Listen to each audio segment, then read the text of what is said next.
Heck. All right, we are on the air. Greetings, everyone, and welcome to live coverage of Orioles baseball, where tonight the Baltimore Orioles will be taking on the Chicago White Sox in the final game of a three-game series at Camden Yards. How you doing, everybody? It's your old pal, the BirdWatcher, back for another exciting night of playing the White Sox. Let's go. People call me BW for short. That works for me. How's everybody doing? Welcome in Charm City chat. Take a seat, get ready, get some snacks, get a drink, get a six-pack, whatever you need. A couple of fingers, 3 fingers, grab a bottle, whatever you need. We're going to watch some more baseball tonight. The first place Baltimore Orioles, 22 games above 500. 140 games in the books, 22 to go, 7 series after tonight. Getting ready for the playoff push. Let's go. So let me say hi to those that might be brand new to my channel. Hi. Welcome aboard. I'm glad you found this channel. It started up in time for this 2024 Orioles season, so it's pretty new. It's in the first season. And it's been a great ride so far in terms of growing an Orioles community here on YouTube. This channel will provide live play-by-play and commentary for every single Orioles game. I've done it 140 times already. I don't plan on stopping. Not now. Hells to the no. So if you want a reliable place for Orioles content, if you want a place to hang out and watch the game with other people and comment and share your thoughts. If you just don't have a way to watch it on TV or whatever the case may be, maybe you're just traveling, you got your phone on you, there's always a way to watch or at least follow Orioles baseball. It's right here on the BirdWatcher channel, folks. So if you are new, think about subscribing to the channel and join the over 2,000 fellow birdwatchers here. We're growing. We're trying to represent.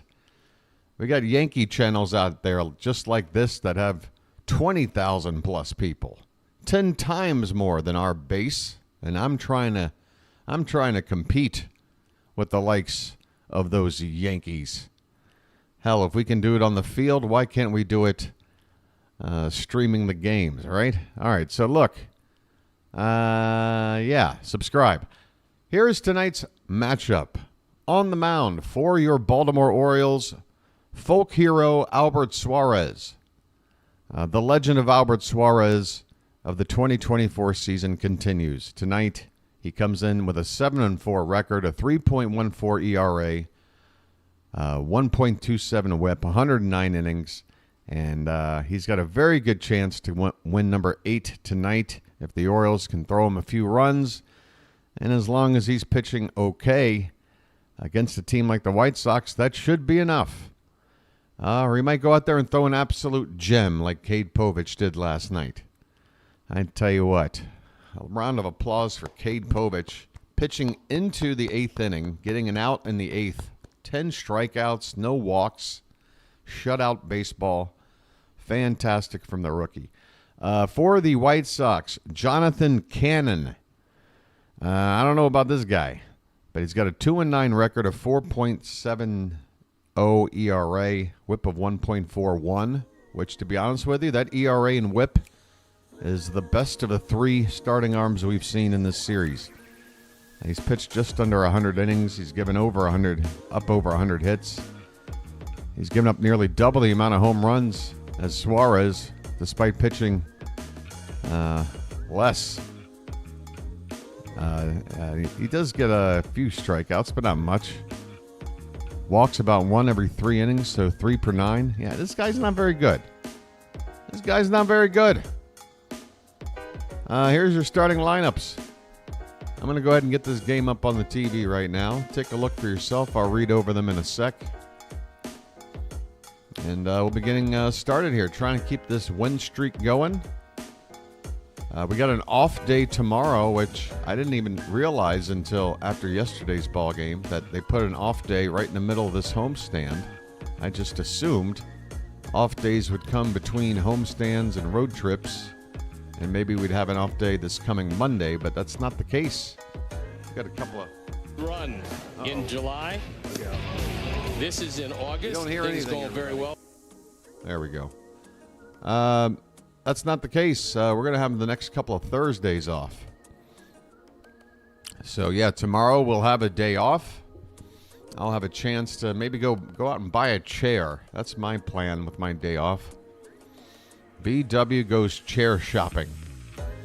I might not have it by the end of tomorrow, but I'll at least try to get one ordered.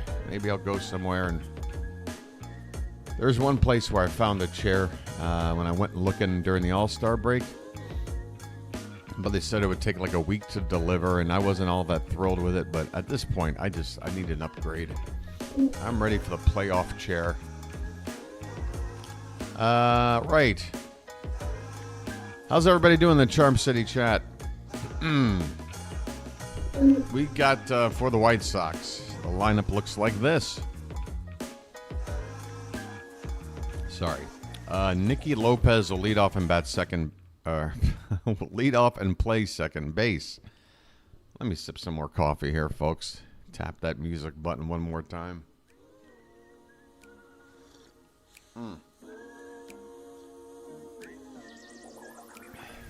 Folks, I do wake up 1 hour before I go on the air for games that start earlier than dawn. But apparently that's just not enough time for me to get up to speed. Nicky Lopez is going to lead off and play second base. Luis Robert Jr. will bat second and play center field. Andrew Benintendi is in left field hitting third. Cleanup hitter is Andrew Vaughn. He'll do the DHing. Gavin Sheets is at first base, batting fifth. Lennon Sosa, the third baseman tonight, hitting sixth. Is that Dominic Fletcher in right field, batting seventh. What is this guy's name?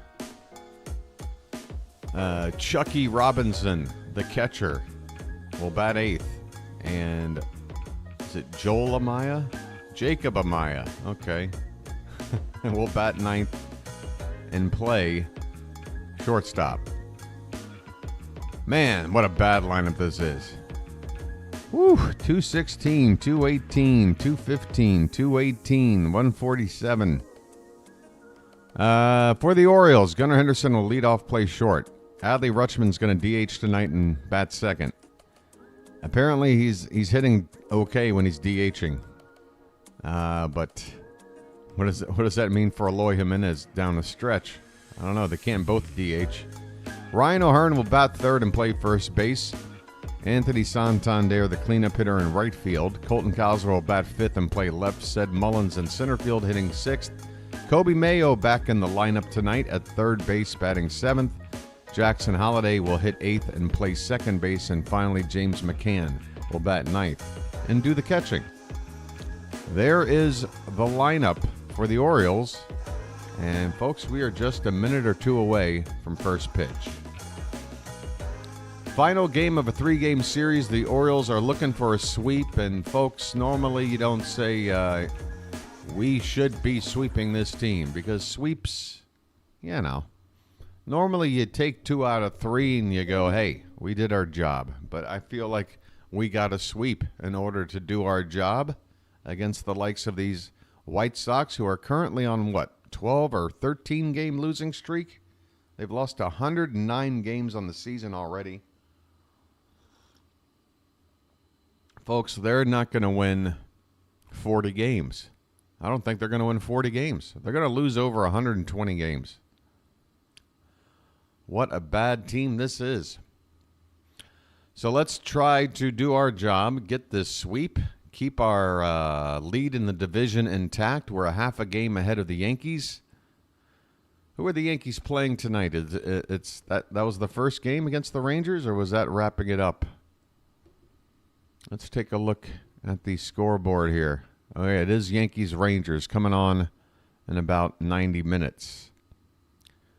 So we'll be doing some scoreboard watching, of course, but for the first hour and a half, we're just going to chill. And hopefully by the time the Yankees get started, we're already going to have a nice lead. Okay, Nicky Lopez is in the on-deck circle. And Albert Suarez is on the mound right now. He just threw down the rosin bag. Folks, looks like we've got another sparse crowd here tonight. I don't even know if using the word crowd is justified, but either way, it's too bad. Too bad if you're within distance of the ballpark. I'd certainly be going to a game like this. I'd love to see the Orioles do what they've been doing the last two nights. Crossing my fingers they can do it again. Putting up some runs. Winning a ball game. Plus, I mean, with attendance like this, folks, get yourself a cheap seat. And around the fourth or fifth inning, maybe go to the concession stand and just walk your butt down confidently with your nachos right down into the lower bowl into a nice seat somewhere else. Yeah, an usher might come up and say something, but if you're smart, you've always got a good excuse to get out of it. I can't give you my excuses, but they always work. All right, folks, here we go. We're about to see the first pitch of the ball game.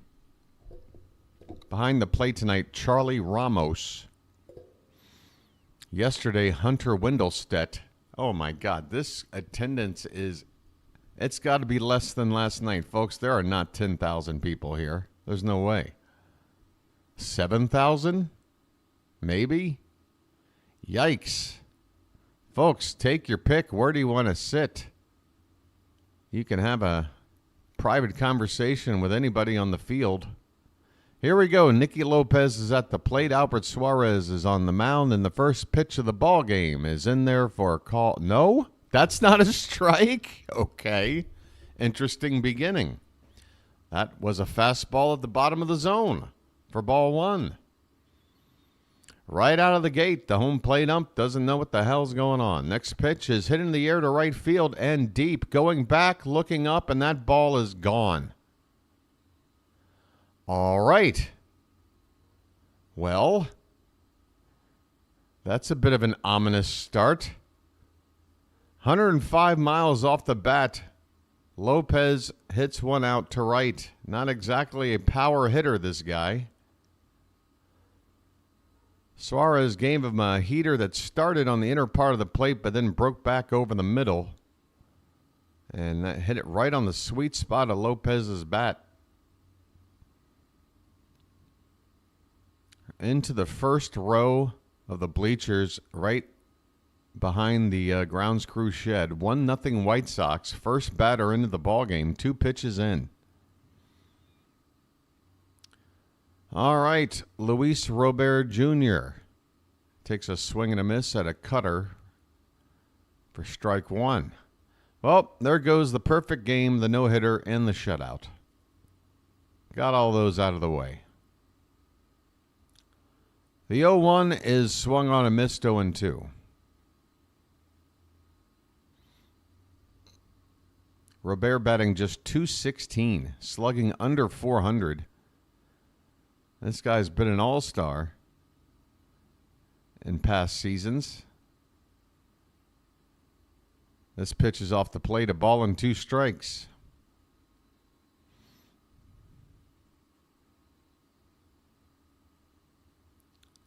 The 1-2 from Suarex swung on and popped straight up. On the infield first base side, O'Hearn coming into the grass makes the catch. Out number 1 here in the ball game. Here's a replay of the argument between the home plate umpire Hunter Wendelstedt and the White Sox manager Grady Sizemore during an Andrew Benintendi at-bat. Both Sizemore and Benintendi got tossed out of the ballgame. Benintendi now up at the plate, and he takes inside for ball 1. Wendelstedt is umpiring over at third tonight.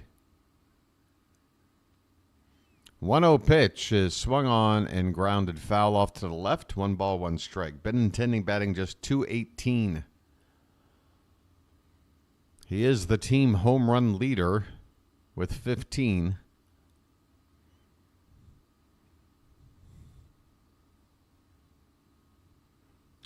1 ball, 1 strike, 1 out, nobody on. A run in here for Chicago. This pitch is popped up left side. Taking a long run is Mayo, but that ball is out of reach. Dropping onto the warning track, third base side.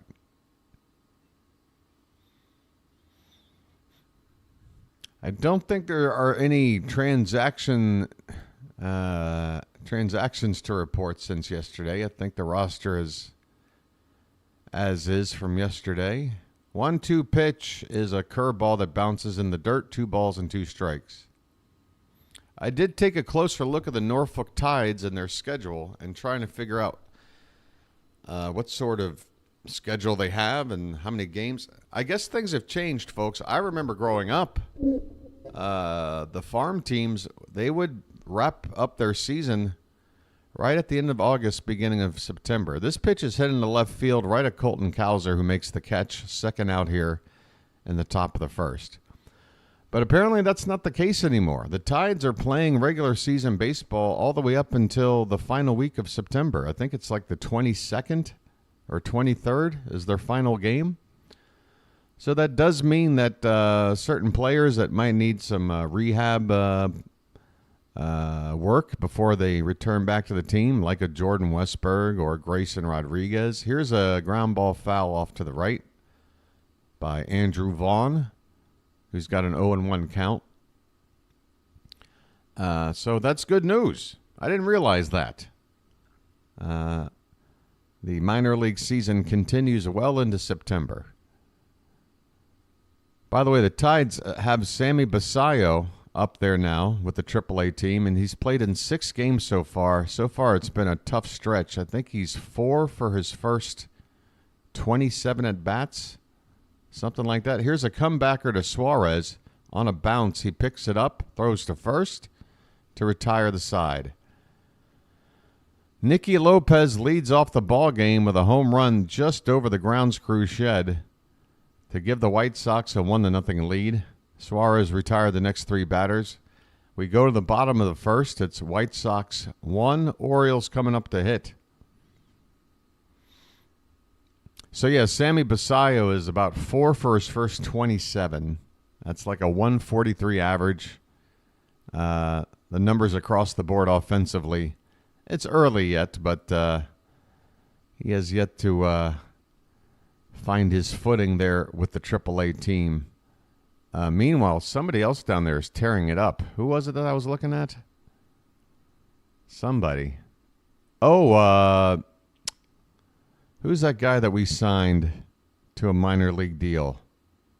Outfielder, I think. I can't remember the name now. I'm sleeping on it. Maybe some coffee will help. Somebody down there is doing pretty well with limited at-bats. I can't remember who it is. But it's somebody that could be of interest to us. Is it? I can't remember who it is. All right, let's just try to take a look. I just looked it up right before the ball game. Norfolk Tides stats.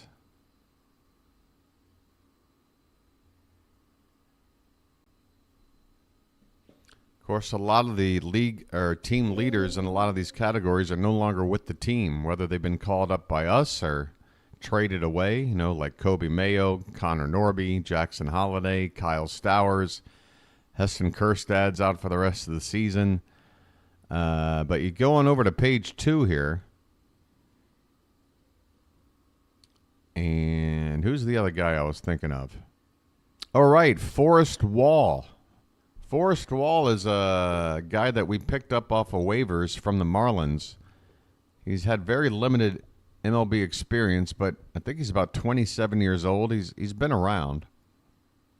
Anyway, we picked him up. In 11 at-bats, he's already gotten a home run. He's driven in 5 runs, 4 hits, scored 3 runs, has a .364 batting average, .417 on base, and is slugging over 600 for an OPS of over 1,000. By the way, here's Gunnar Henderson. His name's Gunnar, and he's dating my mom. And the 2-0 pitch to him. He loses his bat on a swing, a foul ball. The ball winds up behind the plate, and the bat winds up right next to Brandon Hyde. Let's see this replay. That ball went right at Hyde toward the dugout. Gunner's going to get a new bat, it looks like. 2 balls, 1 strike here, leading it off in the bottom of the first. His name's Gunner, and he's dating my mom. So a bit of a wake-up call there. So there you see Basayo, 148 average, 4 for his first 27. He does have the 1 home run, but he struck out 11 times to just the 1 walk. So he's definitely got some things to work on. On-base percentage under 200. Yeah, these are not pretty numbers, but it's early for Basayo. I think he's still going to take some time before the start of next season before he becomes a member of the big club. Hey, Gunner gets into one to right field. Looking up, that ball is going to go! Bye, birdie! The Orioles have responded.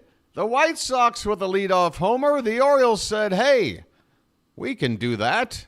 Gunnar Henderson has hit his 35th home run of the season, and folks, this one is special. It's the most home runs by an Orioles shortstop in franchise history. Ladies and gentlemen, Gunnar Henderson has topped the likes of Miguel Tejada and Cal Ripken Jr. for the most home runs ever hit by an Orioles shortstop in a single season. 35th bomb. It's a 1-1 ball game.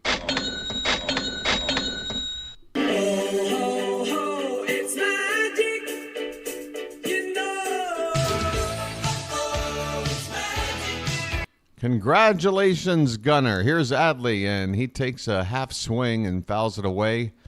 After an 0-1 count, he's behind 0-2. Let the clutch out gently, okay? So, folks, I think Forrest Wall, I mean, he's known for his speed.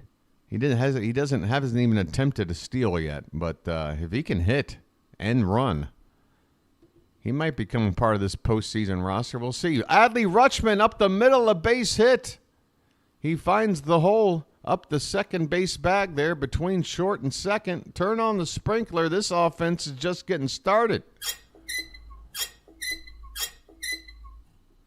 Oh, that was a good swing by Adley. A pitch off the outside part of the plate. He reached out for it. Didn't try to pull it too much. Didn't try to swing it up into orbit. Just tried to line it. That's all you got to do, buddy. Now you're on base. Keeping the line moving.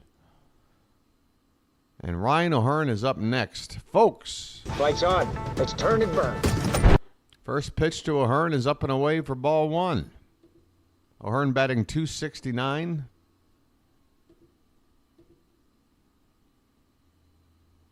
Cannon's next pitch is popped up foul behind the plate. 1 ball and 1 strike. We've got a 1-1 ball game, and I guess I need to refresh this because it's not updating a damn thing. There we go. The 1-1 to O'Hearn is up and away, ball 2. All right. Let's go. All right, I guess we'll hang out right here then. The 2-1 pitch is lifted foul off to the left, out of play. 2 balls, 2 strikes. In his last 3 starts, Jonathan Cannon has had it rough. 8.40 ERA in those 3 starts with a whip of 2. 2-2 pitch. That one's hit foul again off to the left. Folks, 21 more games after tonight. That's 7 teams to play. 7 series times 3. That's how you get to 21. It'll be Tampa next, then out to Boston, and then we play Detroit, San Francisco, then Detroit again, and then we wrap it up with the Yankees, and then the Twins. Here's a ball hit to second base, could be 2. They go to the bag at second for 1. The relay throw is in time, and Ryan O'Hearn has hit into a twin killing. That kills the rally. Whoop, wrong one. Big buck, stop it all. All right. Base is empty, 2 down. The Orioles have tied the ball game, though. And that'll get up Anthony Santander. That's not a tater tot, that's a tater giant. And he looks at a changeup in there for a called strike. Tony's batting .242. Slugging .521. 39 homers, 91 driven in. And he hits one on the ground right to the first baseman, Vaughn. He'll take it to the bag unassisted to win the inning. But the Orioles match the White Sox. Both teams' leadoff man going yard with a solo shot to begin the offense for the night. Baltimore also added a second hit from Adley Rutschman, who is left out there on base. We go to the second inning tied at 1. Doesn't look like we will get 100 wins, unfortunately. And that's all right. Folks, it is not easy to win 100 games back-to-back. And if you look around, folks, I don't think anybody's winning 100 games. So if nobody's going to do it, it makes it not so painful if we don't either. I will tell you this, though. If we win tonight, that makes us 82-59 with the 21 games left. I feel like we could win. I feel like we can win 2 out of 3 all the way down. That would be 14-7 added to the 82 wins. That would be a 96-56 record. That is 40 games over 500. That sounds pretty damn good to me. 96-66. 33 games over 500. I think somebody was just saying my math is good. Well, I just blew it right there. 30 games over 500, folks. We're 22 right now. Tonight, if we can win, it's 23. And then I say we take 2 out of 3 the rest of the way. What do you folks think? I think that might be good enough for the best record in the American League. First round bye, division win. Hey, it's a replay of last night's walk-off grand slam by Wyatt Langford off of Clay Holmes. Folks, if you were wise enough to hang around after last night's ball game for a little bit of bonus coverage, you got to watch a thriller. The best hate watching of the Yankees one could ask for. The Yankees took a lead late, 4-1. Going into the bottom of the 8th, the Rangers scored twice to make it 4-3. And then Clay Holmes came on in the 9th and coughed up a game-winning grand slam. Gavin Sheets hits one high in the air down the right field, near the right field foul line. Santander catches it in fair ground for out number 1.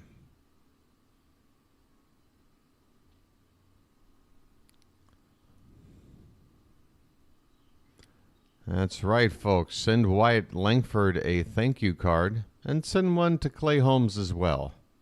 He's now blown, I believe, 12 saves on the season and something like 8 out of his last 15. This one's hit in the air shallow and might dunk in, and it does. Henderson ran out on a sprint. Cowser came in from left, and the ball landed right in between. That was Lennon Sosa with that hit. Again, not hit all that hard.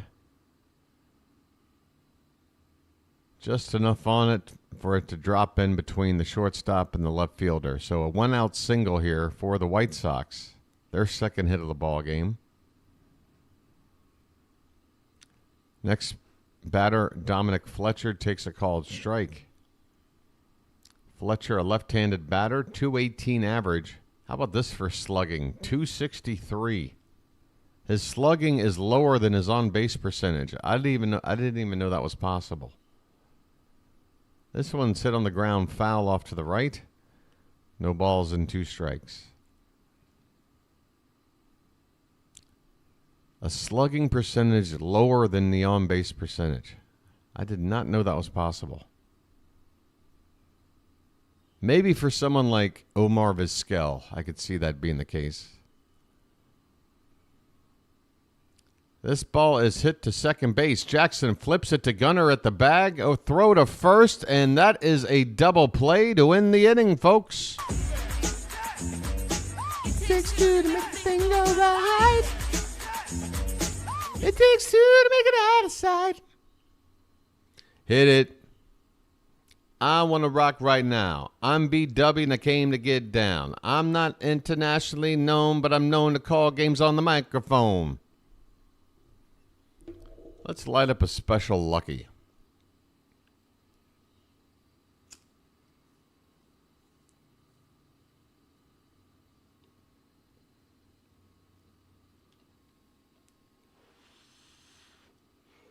Hey, folks, remind me, by the way, in about a half hour, 45 minutes, I gotta be a little bit quieter on the mic because I should be getting my rent receipt or whatever, the bill, slipped under my door here this morning. That usually happens right around 6:30, 7 o'clock in the morning. And the lady of the house can't stand me, so if she hears me up here yelling something stupid or I'm up here singing Pet Shop Boy songs or something, I gotta cut it out for just a little bit until I see that note slip under the door. You heard? Quiet, BW. I'm definitely good for another half hour now, though, so I'll get all the screaming out of the way here.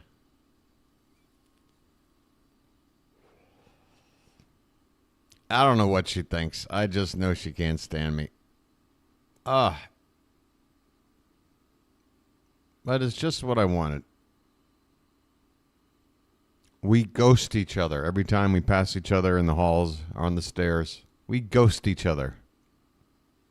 It's a mutual arrangement that we're both happy with. All right, here we go. Colton Cowser's coming up. Folks, where the hell is the cow?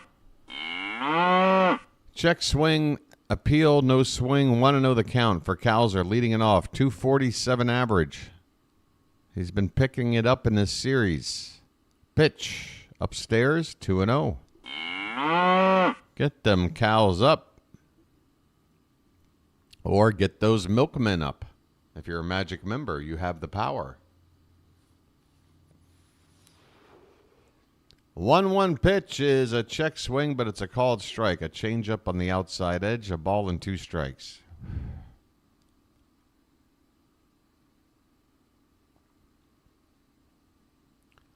The 1-2 is swung on and missed. Colton Cowser strikes out again. This guy is not a strikeout pitcher. It just magnifies what's been going on way too much. We talk about Adley and his struggles overall. Cowser, he's doing okay. He's just striking out too much. Check swing by Mullins, fouled away. Well said, now you know what to do. He's picked up a little bit lately. I mean, if you're talking about Adley, Derek, I'd say Adley is in a mega slump. I'd say Cowser's more of in a small funk. But it's really about the strikeouts. He's still making good contact when he puts it in play. And he's gotten some big hits when he does get it in play. Said Mullins, 0-2 count. Said the bum Mullins.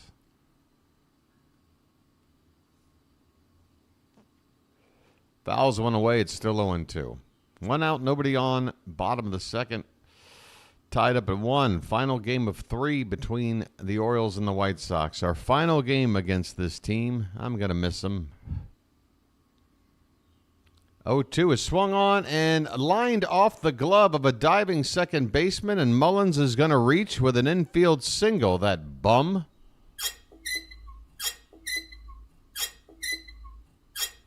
So the bum is on with a 1-out hit, and maybe the bum will steal second base.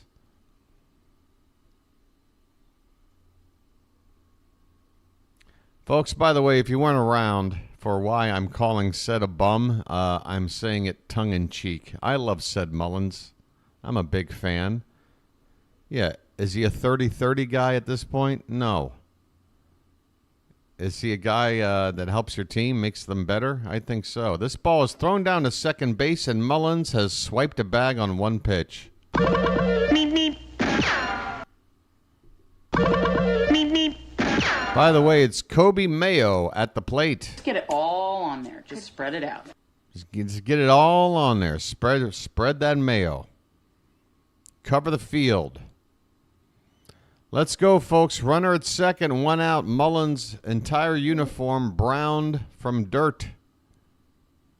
Mayo at the plate with an 0-1 count. The pitch is called a strike on a sinker right on the inside corner, just a bit above the knees.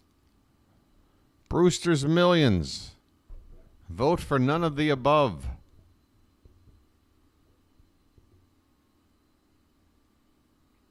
Actually, the guy who said Mullins is a bum is a regular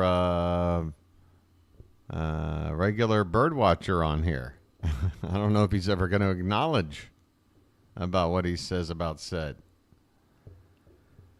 Mayo's got an 0-2 count. Runner at second, one out.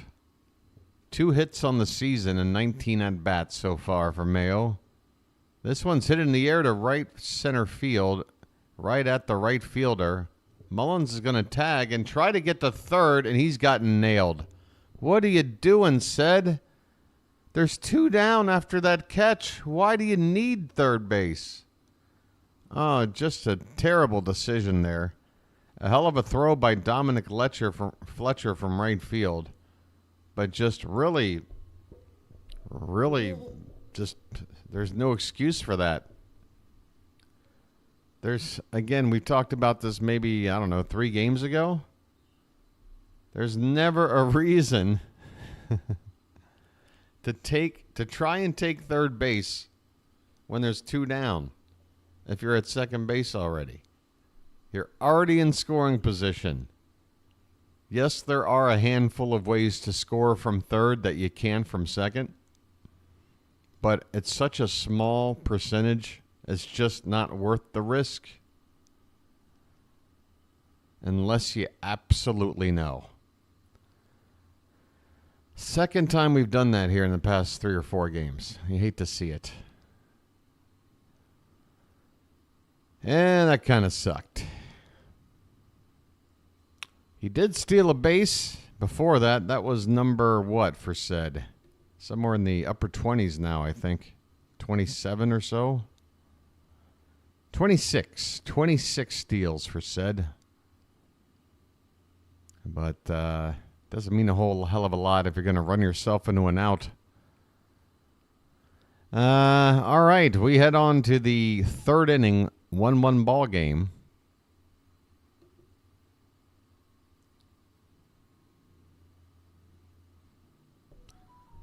Wow, what's my phone chirping about?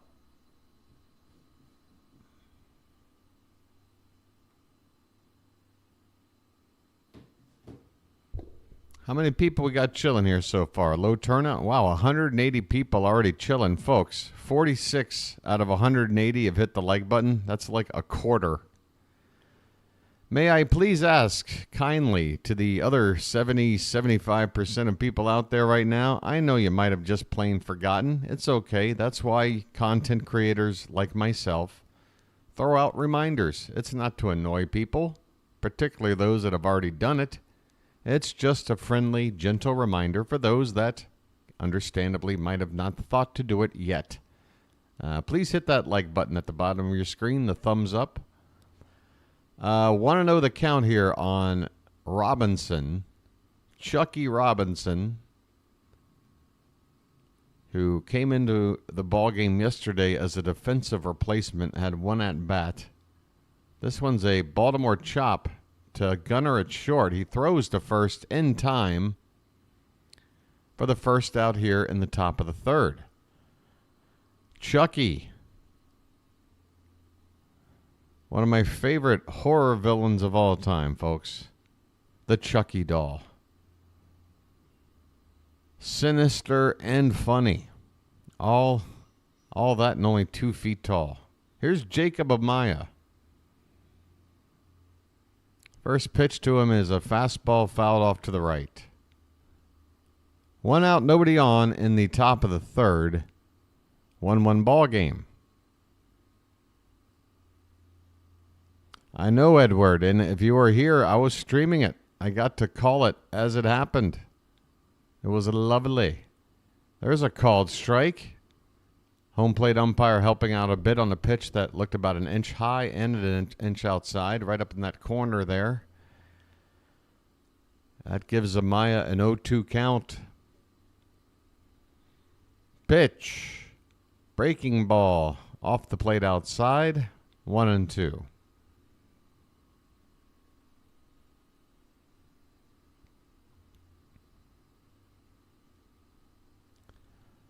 One-two pitch. A cutter swung on and missed. That ball probably started right on the outside edge. And with it being a high velocity pitch, the batter was committed to going after it. But by the time that cutter started moving to the left, it was a few inches off the plate. And that's how you strike a guy out with the cutter. Just like that. 2 down in the inning.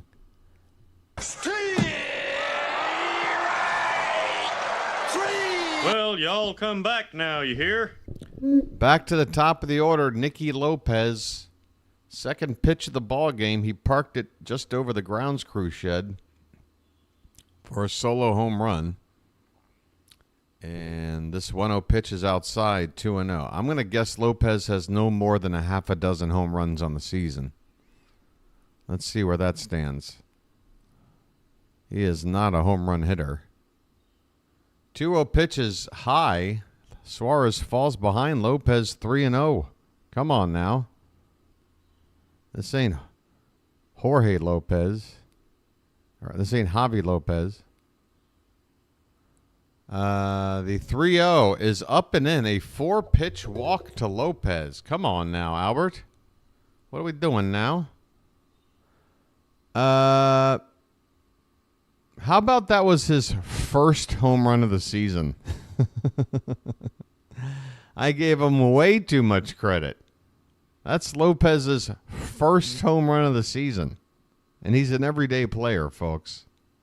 That's how unpredictable that result was. Here's a line drive right field down toward the corner, and it is in there for a base hit, and this is probably going to... Nope, the runner at... The lead runner is going to get the stop sign at third base. So second and third with 2 down. And we got lucky there that they didn't send the runner. It's still a 1-1 ball game, but now second and third with 2 down here for the White Sox after a double by Luis Robert to the opposite field corner. All right, folks, hang in there. Andrew Benintendi is up next. Folks, Charm City chat, is it frozen? It hasn't moved in 5 minutes. Here's Andrew Benintendi. He looks at a curveball, and Suarez gets a strike. That was 2 inches outside. Benintendi flew out his last time up. Everybody's catatonic. Please follow my new channel. That's a hell of a name. All right. 1-1 the count on Benintendi. Second and third, 2 down. This is a huge bat here.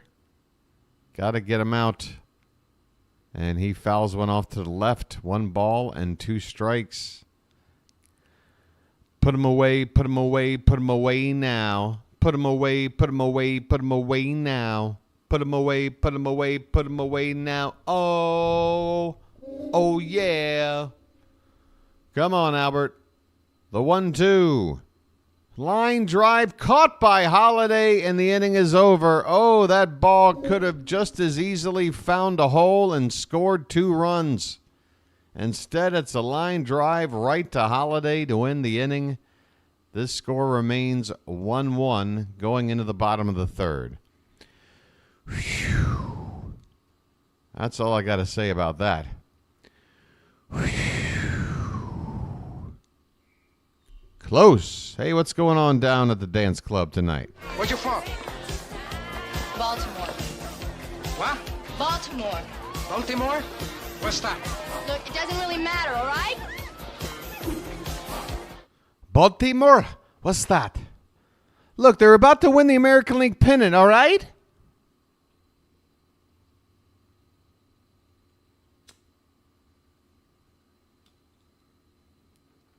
Why can't we win the pennant? Why can't we win the pennant? Last I checked, we got the best record in the American League with just a few weeks to go. And that's with a bunch of good players not yet available who will be. Why can't we? To borrow a phrase from the 89 season, why not? Why not?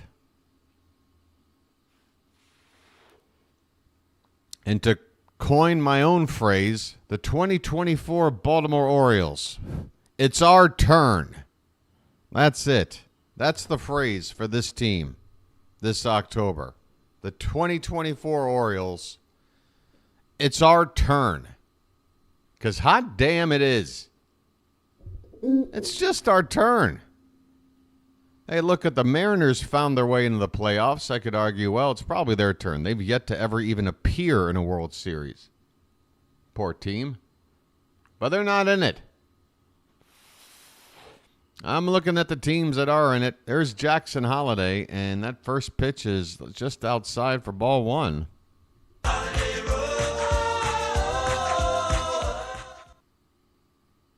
Next pitch is hit on the ground softly. The third baseman cutting off the shortstop, and he'll make the play. Holiday retired quickly, one away.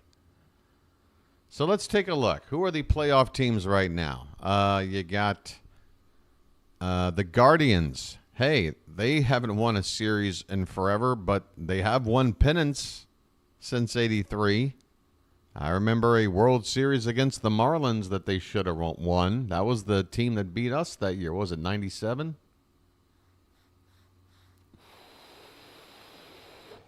There's a called strike to James McCann. 1 out, nobody on. Tough guy. Thinks he's a tough guy. Folks, the Rockies have won a pennant. The Marlins have won multiple World Series. The Rays have made it to the World Series in their time. The Diamondbacks have won a World Series. All right? You hear what I'm saying? It's our turn. Swung on and missed. 1-2 the count to McCann. Yep. One final earlier today, the Phillies beat the Blue Jays. McCann is hitting .223. He takes a sweeper outside, 2 balls, 2 strikes. Bases empty, 1 down here in the bottom of the third. 1-1 ball game. McCann getting his first plate appearance of the day here in the third. And that is a nubber back to the pitcher. Easy flip to the first base for out number 2. The Orioles, after that Gunnar homer, they've gotten a couple of hits. However, at the moment, it's only been 1 batter over the minimum. So what have they had? 2 double plays. They've hit into 2 double plays already in the first 2 innings. This pitch is low to Gunnar. Let's go. His name's Gunnar, and he's dating my mom. Folks, over 200 people here. Folks, I hope you're all enjoying the coverage. Gunnar Henderson's at the plate. Base is empty, 2 down, and he looks at a called strike, 1-1. That was on the outside part of the plate. Cannon is on 37 pitches right now. This pitch count's doing fine. Here's a fastball high, 2-1. So yeah, folks, if you're here right now, again, might I encourage you to think about subscribing to the channel. Hey, Charm City chat, I call upon you. You guys are better at this than me. Just appeal to those watching right now. Here's a ground ball up the middle for a base hit. Right past the second base bag on the ground at 108.4 miles an hour. A hard hit grounder And a base hit for Gunnar. He's on at first with 2 down.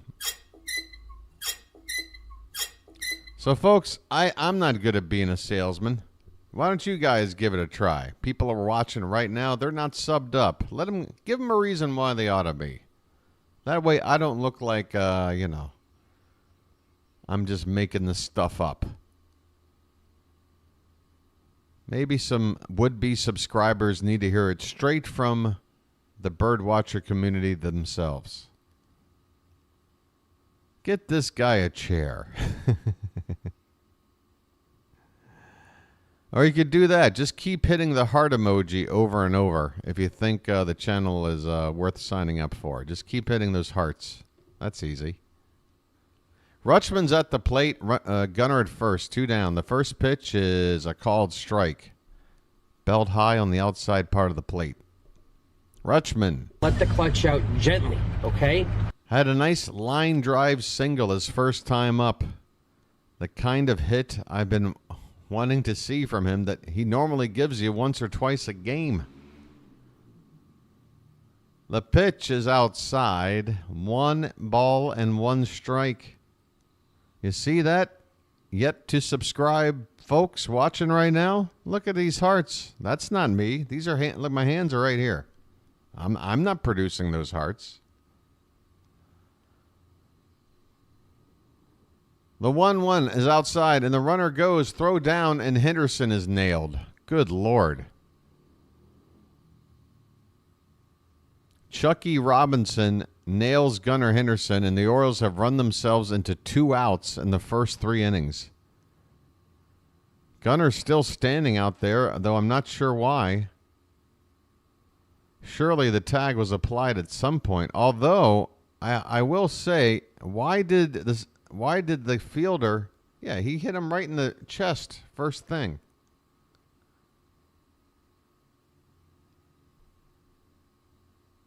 I don't see how there's even a reason to challenge here. I mean, yeah, okay, they're going to the commercial break. There's no challenge. Why Gunnar just stayed out there, I don't know, but yeah.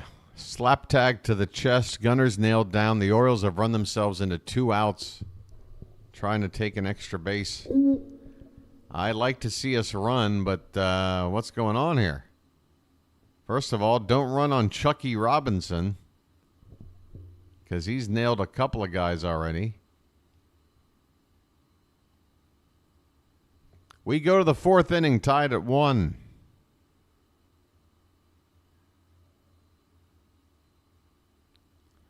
There you go, Chilo. Sort of right there with me in that notion. Yeah, let's not run on this catcher. Maybe not this guy. Besides, it's the pitching that stinks. We shouldn't have to take extra bases too often against a team like this. How many extra bases did we really need to go and take last night? I think we were fine just swinging the bat. I think we just swing the old bat. I mean, I get it. If it's a full count and you got speed on the bag, you might send them with a contact hitter at the plate. I mean, I'm not saying never run, but I mean, that Mullins situation was absolutely irrational. The catch is made in right field for the 2nd out of the inning. What do you need third base for? Just not smart. And then Gunnar, well, I guess that just showed you how good the catcher's arm is. See, I got that wrong. The right fielder threw 1 out. The catcher only threw the other guy out. All right, here we go. Folks, top of the 4th. 1-1 ball game. First pitch is a breaking ball in there for a strike to Andrew Vaughn. 0 for 1 so far today. This pitch is a cutter off the plate. 1 ball and 1 strike.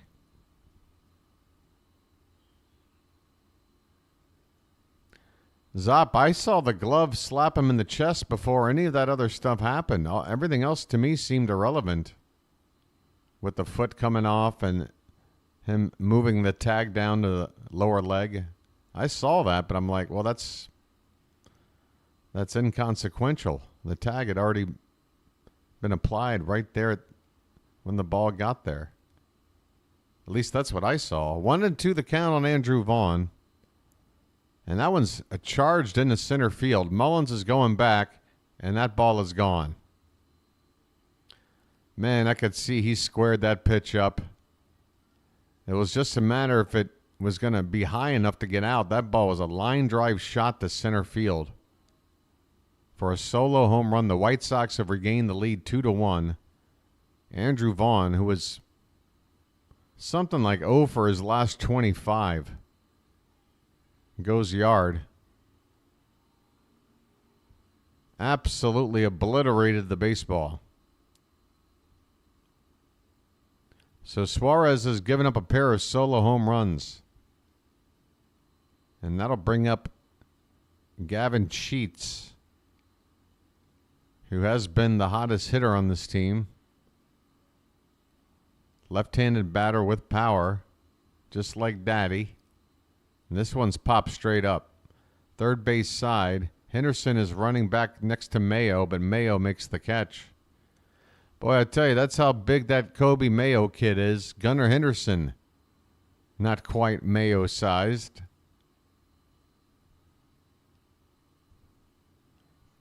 First out here in the top of the fourth. 2-1 White Sox here. And this will bring up Lennon Sosa. Rob, sticking with the big lots, huh? Thank you, Rob. Come on, big lots. We got this. Big lots. Number 1. Big lots. Big lots kicking hell out of you. Yeah. 1-1 the count. Hey, it only took an hour for me to start belting out a tune. Oh, God, Ray. Here's a line drive base hit in the right field. Uh-oh. Suarez is getting hit pretty hard. These are not soft hits. He gave up a bloop earlier in the game, but White Sox now. 5th hit of the ball game, and 4 of them have been hit pretty hard. Couple of homers. This one was hit hard. 1 on, 1 out in the top of the 4th. Dominic Fletcher, who nailed Mullins trying to go to third in the field. Now at the plate, he takes a called strike. That looked a little bit high. Yeah, Albert definitely doesn't look like top shelf Albert, but he doesn't have to be top shelf Albert for us to beat this team. This one is hit in the air to right, down the line, into the corner. If it's fair, it's gone, and that ball looks gone. It's another home run. It is 4-1 White Sox. And, folks, it's not Albert's night. It's a bad night for Albert. 3rd home run given up to this White Sox team. It is 4-1 here with 1 out in the 4th. Dominic Fletcher. How many home runs is that for him? I bet you it's under 5. That one might have reached Utah Street. It was right down the line. 4-1 White Sox. This ball's hit on the ground. Third base, Mayo across in time, out number 2. All right, we've got work to do, folks. Somebody around here was saying there wasn't enough drama. All right, well, now we got it. Drama is on. We got to make up a 3-run deficit here.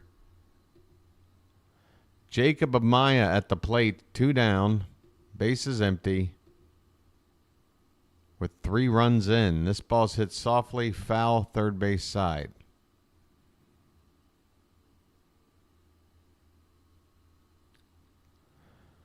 Oh, Albert. Why you keep calling other team home runs? I don't know, Matt. Unfortunately, I got to call everything that happens. This pitch is in the dirt. Check swing, no swing, 1 ball, 1 strike. All right, everybody. Stay composed. You mean to tell me this team doesn't have a 3-spot or a 4-spot rally in them against the White Sox team like this? Here's a called strike. Albert getting some help again with this umpire. He's giving an inch or two off the plate, both high and outside. Maybe not so much low or inside, but high and outside is getting an extra inch or two. 1-2 pitch to Amaya. Reached for, swung on and missed, and the inning is over. But Albert Suarez gives up the farm. A pair of home runs, a solo shot, and a 2-run bomb. And the White Sox have put up a 3-spot to make it 4-1 Chicago as we go to the bottom of the 4th. How many home runs is that for Fletcher?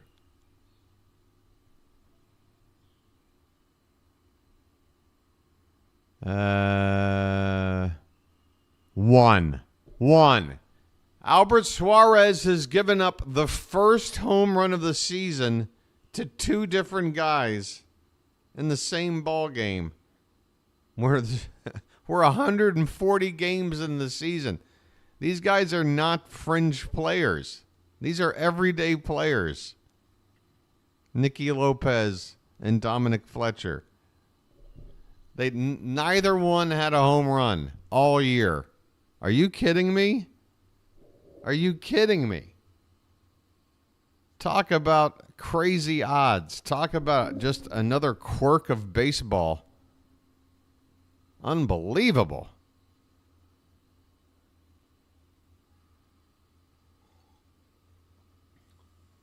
Albert, you didn't have to pop 2 cherries in one night. What are you, Telly from Kids?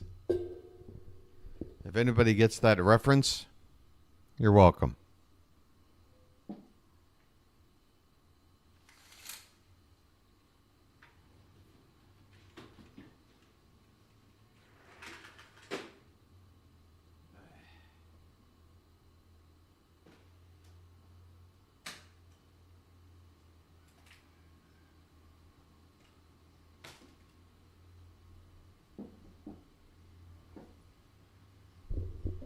All right. Let's go. Offense is ready. Adley at the plate. First pitch is a called strike. Let the clutch out gently, okay? I don't know, Janet, remind me. Were you supposed to remind me of something? I can't remember. Remind me what I was supposed to remind you of. This is a called strike. It's 0-2.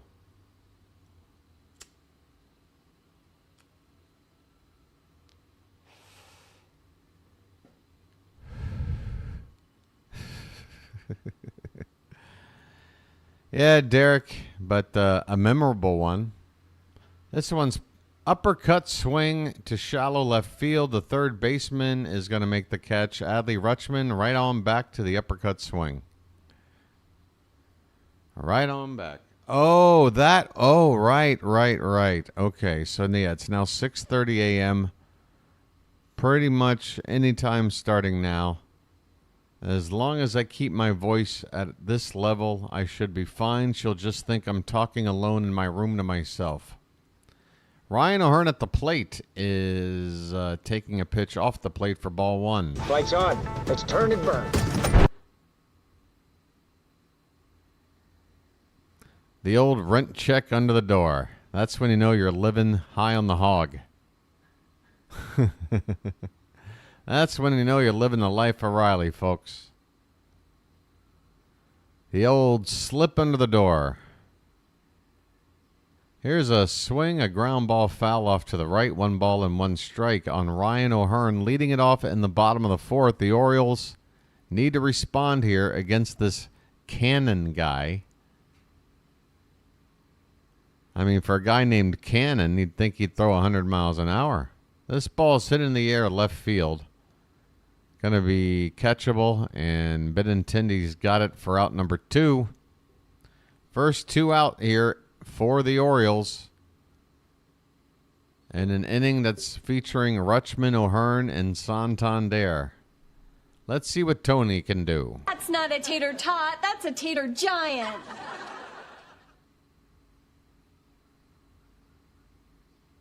Not to mention, I really shouldn't be smoking inside while she's walking up. She might be smelling. But at this point, it doesn't matter because... Called strike on a cutter, top of the zone. Looked a little bit high, but again, at this point, you got to expect the strike zone to be a little bit tall and a little bit wide on the outside. This pitch is outside, maybe a touch high for ball one. 1-1 the count on Tony. Folks, get them taters up. The more taters, the better. That ball's right in there. 95 taken for a strike. 1-2 the count.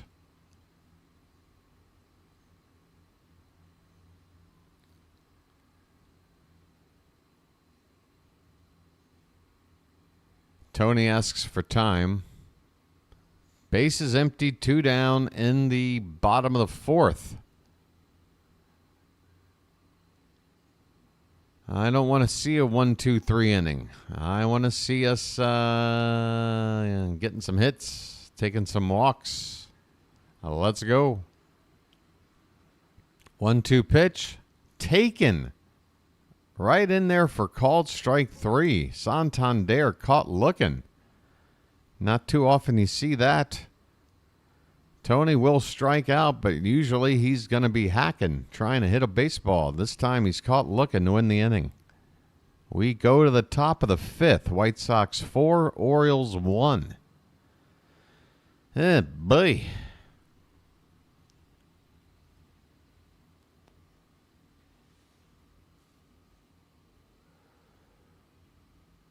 I got any more hot water over there?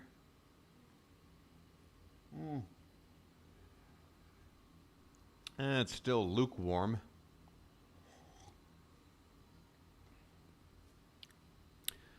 Hey, here's a question. Here's a random question.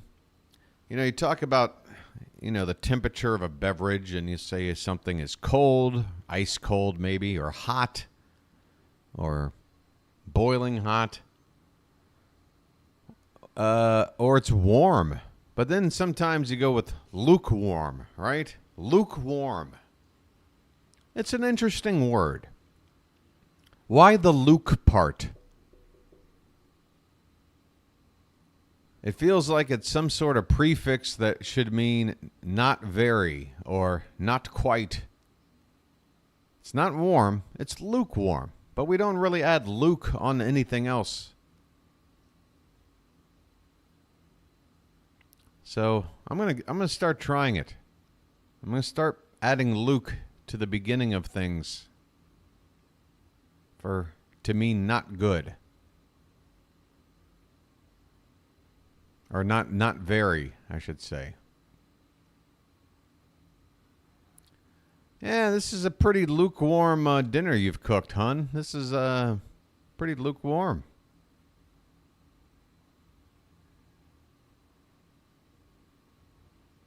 Why the luke part? That's all I'm trying to get at. Why luke? All right, top of the fifth. I'll just ponder that for the rest of my life. This pitch is inside for ball one. Luke. Hit on the ground, and that's through on the right side. A base hit, a leadoff single here. Albert Suarex. Folks, we haven't had to use too much bullpen in this series. We might need to use it tonight. I don't want to see the White Sox mount another rally here.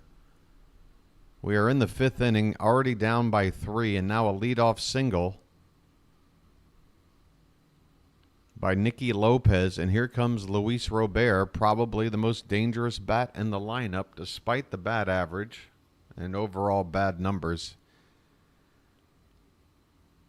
First pitch to him is a tapper in front of the plate, and they say it's a foul ball. McCann tagged Robert quickly, just in case, but it's just a foul ball. 0-1 the count. Runner at first, nobody out for the White Sox in the top of the fifth.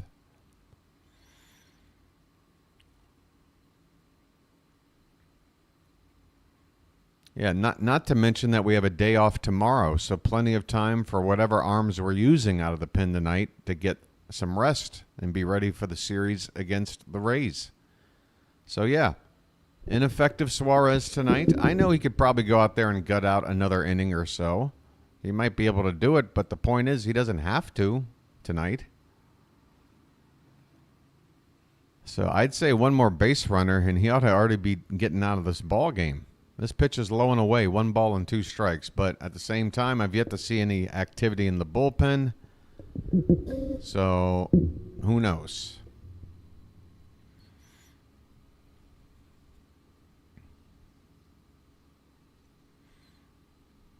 One and 2 the count, and that one is spiked in the dirt. And luckily, this ball's, even though it dribbles about 15, 20 feet away from home plate, the runner at first stays put. Bouncing off the chest protector of McCann.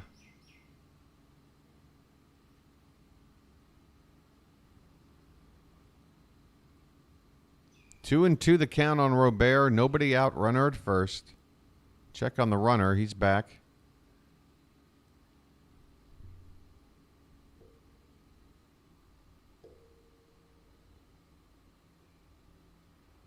Derek, are you asking me or are you telling me? The pitch. There's a check swing on a breaking ball low and outside. No swing. Full count. Full count, and the runner might be off here, Lopez. He does have a little bit of speed, the leadoff hitter. Payoff pitch to Robert is swung on and lined, and it's going to get down for a hit and roll up to the wall. Lopez is going to round third, come home, and score. It's now 5-1 White Sox after an RBI double from Robert. And it's almost as if me saying Suarex should be taken out of the game already makes sense. And yet, where is even a mound visit, let alone bullpen activity or anything? What are you doing, Brandon? Every game counts. What, are you satisfied with taking 2 out of 3? No. This is the frickin' White Sox. Keegan Aiken is up. Unbelievable.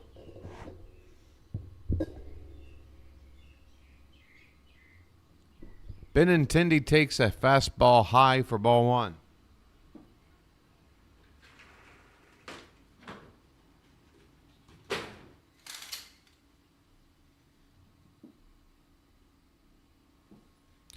One-0, high again. That one was letter high. 2-0 the count.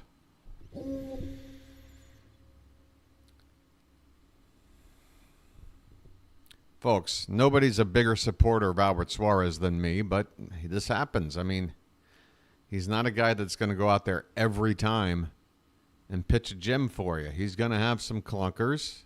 He's got a clunker tonight. There's no need to make him go out there. Again, very limited use of the pen in this series. We got a day off tomorrow. We've got every reason to use whatever arms we need to patch this thing together. It's now 3-1 on Andrew Benintendi. And we've yet to even get a mound visit.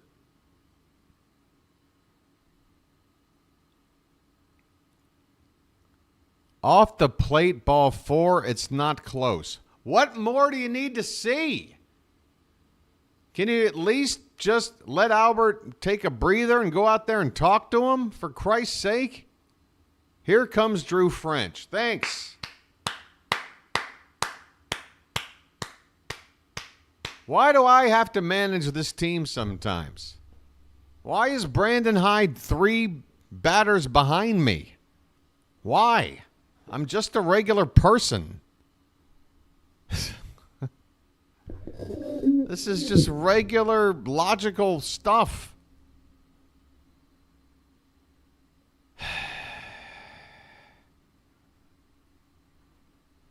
Keegan Aiken will probably be ready momentarily. I don't know if they're going to pull the old 1-2 punch of a Drew French visit and then Hyde pops right back out.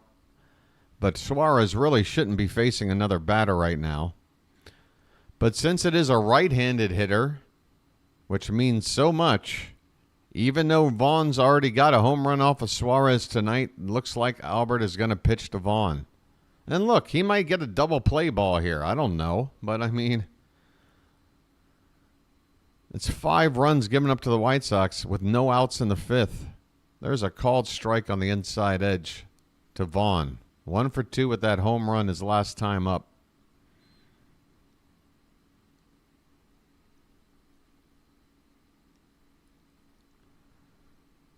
My opinion of Hyde remains the same, Gerald. This ball's hit in the air to left. Backing up on it is Cowser. Let's see if there'll be a play at third. Here comes the throw in. And Robert holds up. So runners don't move. A big first out here.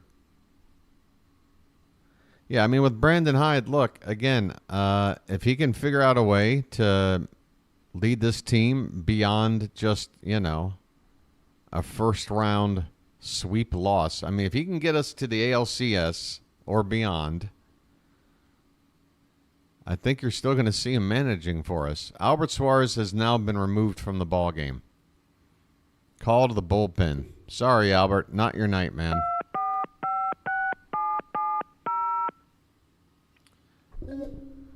Pitch count for Albert. 66. That's it. But it's probably done after about 50. 5-1 White Sox. We're going to the bullpen. Keegan Aiken coming on in relief. Gavin Sheets, the lefty, at the plate. So lefty versus lefty. You got your matchup, Mr. Hyde. I mean, I wonder if that's what he does. If he looks at the lineup card and goes, well, there's really not a scary lefty coming up until Gavin Sheets. So I'm just going to leave Suarez out there no matter what he does until I get to Gavin Sheets and flip it over to a left-hander. But you can't just plan ahead 5 batters and think that nothing is going to happen in between where you got a reverse course. Hyde should have been like, well, shit. Oh, sorry for the S-bomb. Well, darn.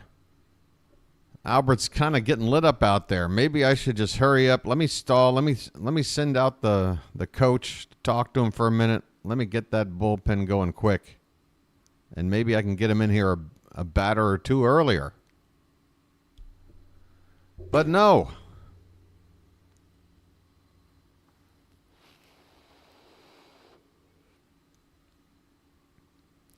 I might need to roll another lucky. Keegan Aiken is on the mound, folks. Here we go.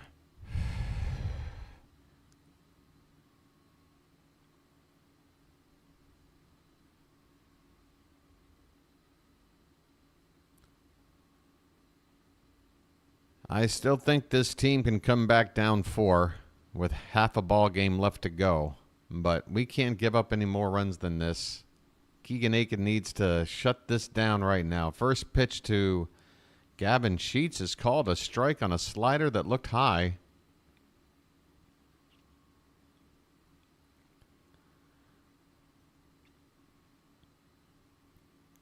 Oh, 1 pitch is low and outside. 1 ball and 1 strike. Sheets is 0 for 2 tonight.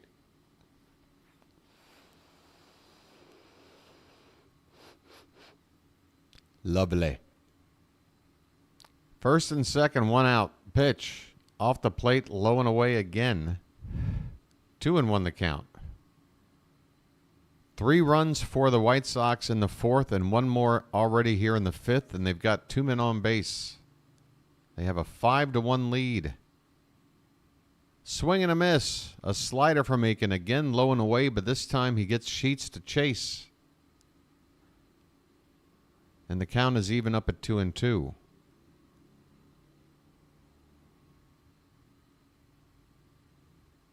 Next pitch is swung on line drive, base hit left field. Robert is turning third. Cowser's coming home. This could be a play, but it's... Oh, I see. Robert put on the brakes. He rounded third and got the stop sign. The bases are loaded now with 1 out. My goodness. Folks, we are on the ropes at home to the White Sox. We're on the ropes. They've got the bases loaded. They're already up 4. Egan brought in to get the lefty, and that lefty got the hit. Lennon Sosa is at the plate. We need a double play ball or a strikeout very, very much, and Sosa's already 2 for 2 tonight. This pitch is low and in, very close to that corner, but Aiken cannot get the call, and it's 2-0 with the bases loaded. We need a miracle here. The pitch swung on, hit in the air, right side, and foul. 2-1.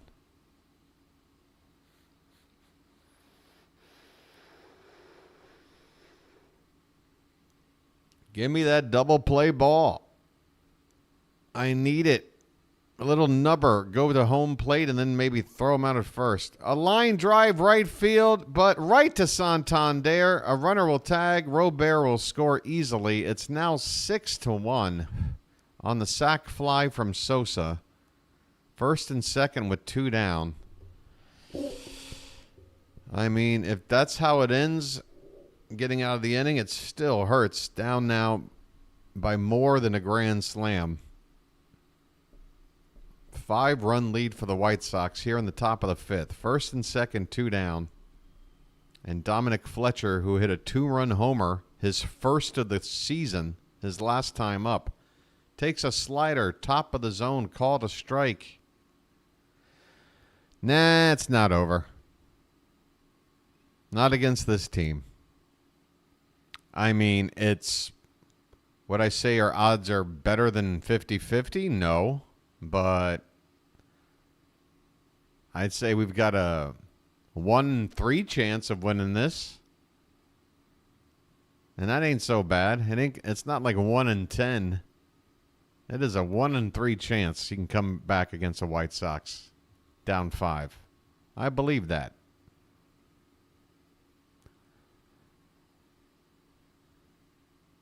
This pitch is off the plate to Fletcher, and the count now 1 ball and 2 strikes.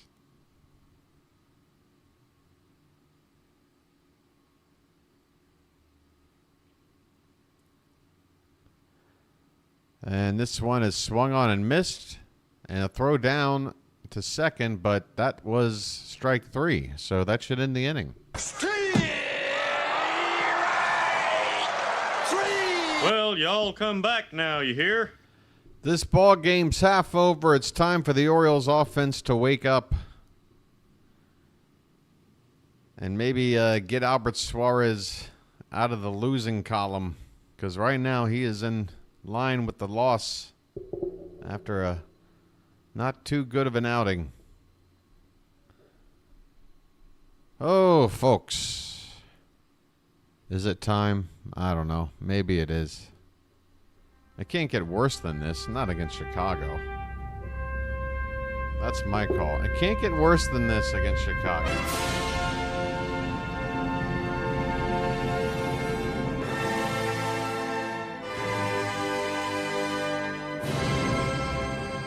All right. No more funny business. The hat has had enough. Folks, should we do some out-of-town scoreboard looking? Why not? I thought about it, so therefore I should probably do it. Full slate of action. Phillies beat the Blue Jays 4-2 earlier. In the bottom of the 3rd, the Reds are up huge on the Astros early, 9-1. No score between the Marlins and the Nationals. And a who the hell could care about a game kind of game. Bottom of the 5th, no score. Bottom of the 4th, no score. Rays and Twins. Mets up 4-0 on the Red Sox. Are they in line to get a sweep there? Did the Mets not win the first 2 games of that series? Are the Red Sox on the verge of getting swept by the Mets? Oof. The Braves up 4-0 on Colorado. Cubs got a 1-0 lead on the Pirates. That game just got started, bottom of the first. Colton Cowser's at the plate, folks. First pitch is a called strike.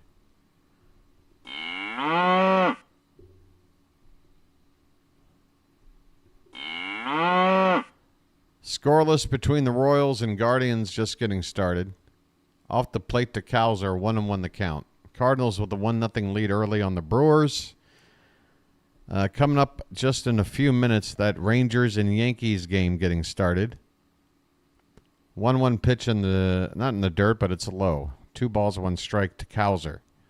Angels and Dodgers, Padres and Tigers, A's and Mariners, Giants and Diamondbacks. The West Coast games tonight. 2-1 pitch, called a strike. Again, I'd love to see this home plate umpire's scorecard tomorrow morning because, man, how many pitches above or outside have been called a strike today. 2-2. Reached for, fouled away by Cowser. Still 2-2. Come on, Colton. It's all about just getting on base right now. Any which way you can. We had, 8 walks last night? Let's work the count. Let's get on base. Let's build some rallies, and let's cash them in. This pitch is popped up left field, running toward the foul line, into foul ground, and out of room is Benintendi. That ball is into the crowd. Still 2-2. Cannon is only on 58 pitches here.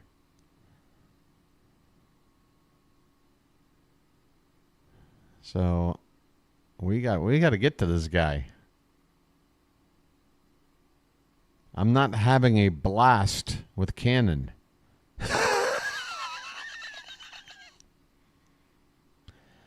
This pitch is fouled straight back. It's still 2-2.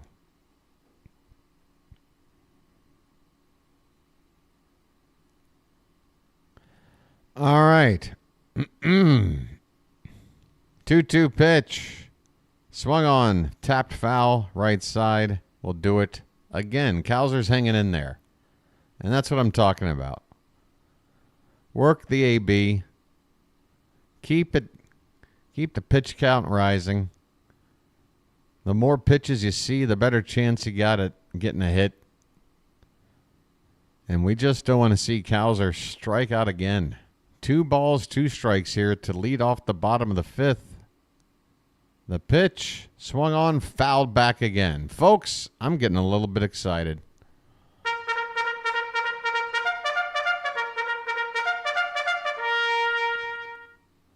We're down 5 runs. There's nobody on base. Cowser hasn't done anything yet tonight, and here I am feeling excited. It's instinct, folks. It's instinct. The 2-2 outside, 3-2.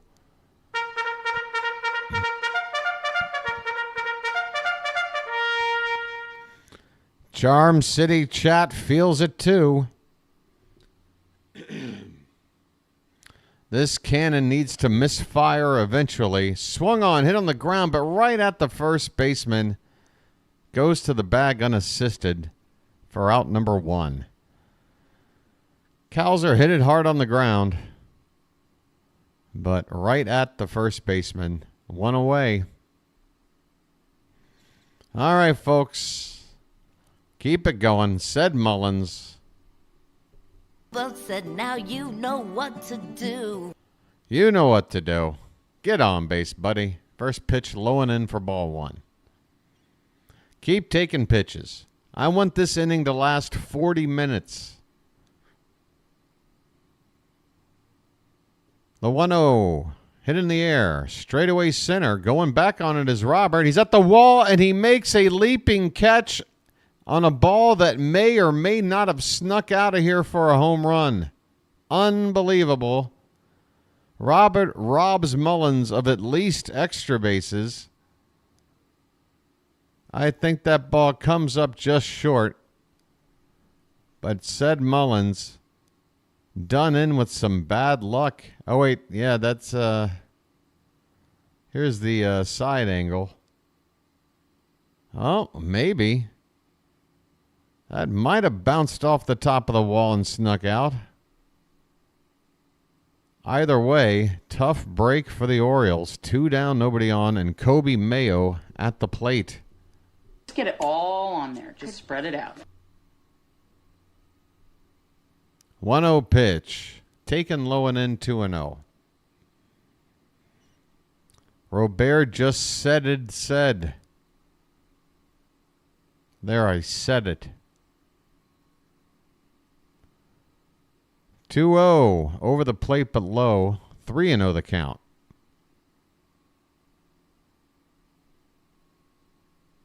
I still see some signs from Cannon that the Orioles can get to him here.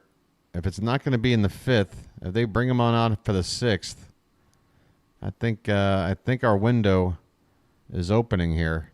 That's a called strike all the way to Mayo. 3-1 now. The 3-1 is taken. A changeup in there for strike 2.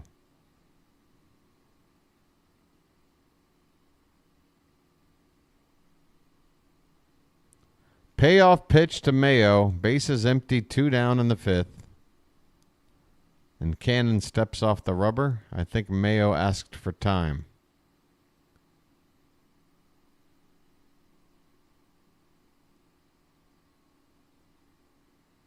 Payoff pitch coming now. And swing and a miss. Mayo strikes out. He chased ball 4 on a pitch up and in. He got completely jammed. And the inning is over.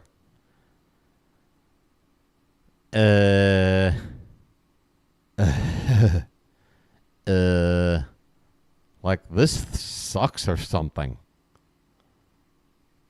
This like totally sucks.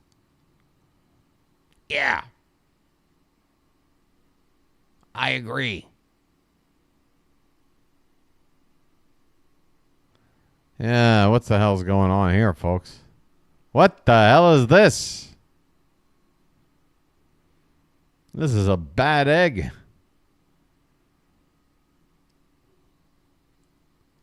I pulled out a bag egg out of the carton. What is this? Come on, folks. What am I looking at over here? Hey, how about God? Of all the times to bring this up, we're losing to the White Sox. This is why I'm such a bad salesman. Hey, folks, I got something I want to say to those out there who are not Magic members. Okay, we've got a little under 200 people. See, people are already leaving. I should have done this earlier. But I'm going to talk about it probably for the next few days, folks. I'm going to push a little bit of a something of a sales pitch on you for the next few days. Because here's the deal, folks. Once the off season comes, your boy is going to be, other than making some little freelance work here and there, I'll be going without a whole lot of revenue. So I'm looking to try to raise a little bit of cash to hold me over in the winter months. And so what I'm asking is to maybe get some of you out there to become Magic members. And why I'm asking to do it now is because it's the final month of the season. And I'm not expecting anybody out there to have a Magic membership during the off season. So all of those are going to go away. You hear what I'm saying? So if you have it in your heart, if you want to make a one-time donation and have a chance to become a Magic member, folks, again, it's like $4.99. And it comes out to about 17 cents a ball game. And why not become a super-duper BirdWatcher here for this final month and take us into October? Here's a ground ball, diving stop by O'Hearn. He flips it to the pitcher covering for the final out. Nice play there. By the way, Matt Bowman on the pitch here in the 6th. 1 out in the inning. Nice help there from the defense at first base. Yeah, folks, I'm not covering, Ravens games. I will be doing some, maybe 1 or 2 podcasts a month, a hangout sort of thing. I was thinking about calling a retro Orioles game that I can find on YouTube. You know, maybe an 80s game from the 90s. And just retro call it, you know. Mute the play-by-play and just call it old school style. This ball is hit to the opposite field, and it's down into the corner. Probably extra bases. It's actually handled on a bobble out there, but it will wind up as a double. Man, oh man, the White Sox are taking it to us tonight. They've got 10 hits already. Another extra base hit here. Santander had a bit of trouble with it down there, but it would have been a double either way. My goodness.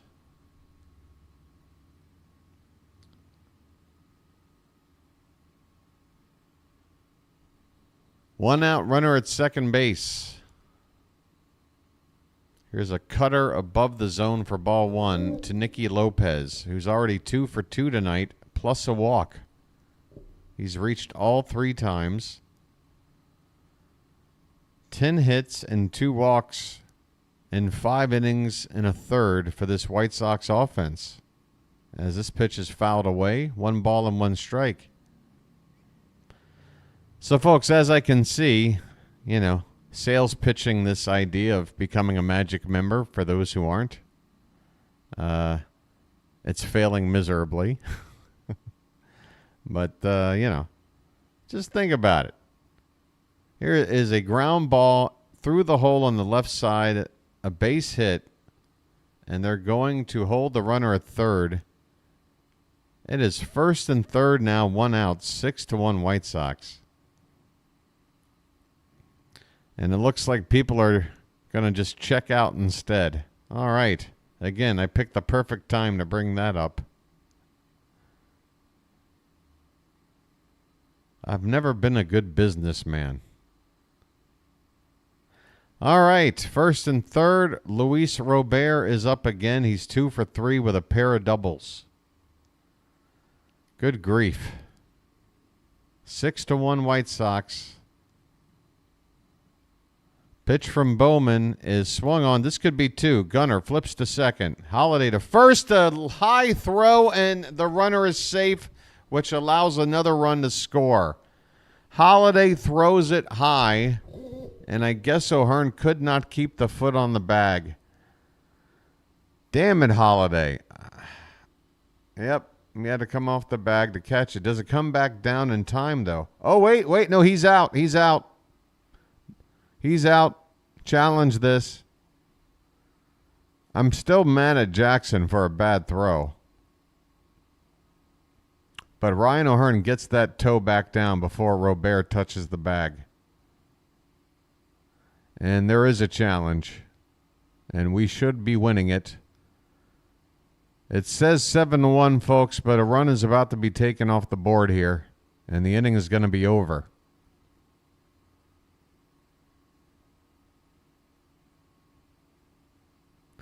Yeah, folks, again, just think about it. 17 cents a ball game really isn't, you know, crazy.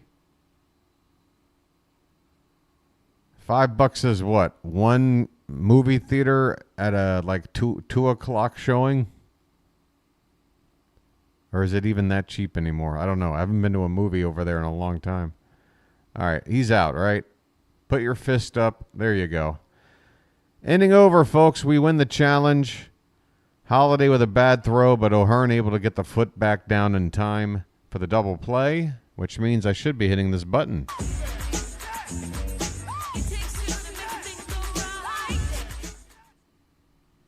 Wow, am I an awful salesman. Total number of people convinced after actually, I mean, that's the very first time I really tried to like push the Magic member thing all season long. 5 months and change into the season. I'm like, all right, let me try it now because there is 1 month left. And if everybody tried it for just 1 month, it's just a $4.99 commitment or whatever. Maybe this is the time to do it. And I was thinking, you know what? Just make it sort of a week, BW. Maybe bring it up over the next few days and try to build up a few. See if that'll help out. Because, again, once the season's over, lean times. You heard? But, yeah, I've discovered I am not a good salesman. All right, I'm going to smoke a Lucky now because I feel not only gross for trying to sell something. I hate selling things. But I also feel embarrassment as well. So between feeling like I need a Silkwood shower and feeling completely embarrassed, I'm going to just try and smoke a Lucky and try and move on from all of that. Hey, it's 6-1 White Sox. We're going to the bottom of the sixth. Jackson Holliday will lead it off for the Orioles. How you doing, Charm City chat, as I attempt to segue back into less cringeworthy things? What's on your mind? Hey, Luis Robert walked off the field apparently with the trainers. Not sure why. He is not going to continue in this ball game. So the White Sox are going to have to find themselves another outfielder. This ball, let's see, Robert was running down the line on that ground ball that turned out to be a double play. So maybe when he hit the bag, something happened. That might have been the case. But he was already out in the field with his glove, and then they brought him back off. Hey, we have somebody. Look at this, folks. Message for you, son. Message for you, son. The hard sell has induced one new member. Welcome aboard, folks. How do you like those binoculars, El Duderino? Nice binoculars. Nice binoculars. Nice binoculars. Try them on for size, El Duderino. And don't forget about those new custom emojis available to you. Again, my sales stuff, it's terrible. Holiday fouls it away. It's 0-2 on Jackson now. Whoa, what's happened? Two things have happened. What is going on, folks? Message for you, son. Message for you, son. Holiday lays off this 0-2 pitch. An appeal on the check swing. He did not go. 1 ball, 2 strikes. Matrix is in. And I want to thank you very much for that. I really do. Matrix, once again. I like those binoculars. Nice binoculars. Nice binoculars. Try them on for size. All right. Look at me. I feel like when I was a little kid, you remember in the back of some comic books, if you went out and like sold some stationery door to door, you could collect enough like points or whatever to redeem like all these crazy toys and things that they showed you in this giant full page ad. I remember I got a baseball glove that way and a few other things. Here's a ground ball to first base. Nice spin and throw to the pitcher covering the bag to get Holiday there for the first out of the inning. So, yeah, I feel a lot like that when I was a little boy, knocking on doors, trying to get strangers to give me money to buy stationery so that I could redeem points and order some, like, toys and stuff out of the back of this comic book. This pitch is low to James McCann. McCann is up there. I feel like I never hit his button. Tough guy. Thinks he's a tough guy. I'll hit it again. Tough guy. Thinks he's a tough guy. He deserves it. The 1-0 pitch. In there for called strike. 1 ball, 1 strike. Base is empty. 1 out. Bottom of the 6th. The Orioles trail by 5.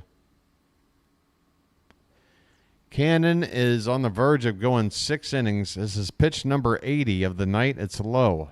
2-1 the count. Thanks again to our newest Magic members. Folks, you can join in. It don't even take you $5 to make me holla. I get paid to do the wild thing. This one's high. 3-1 the count.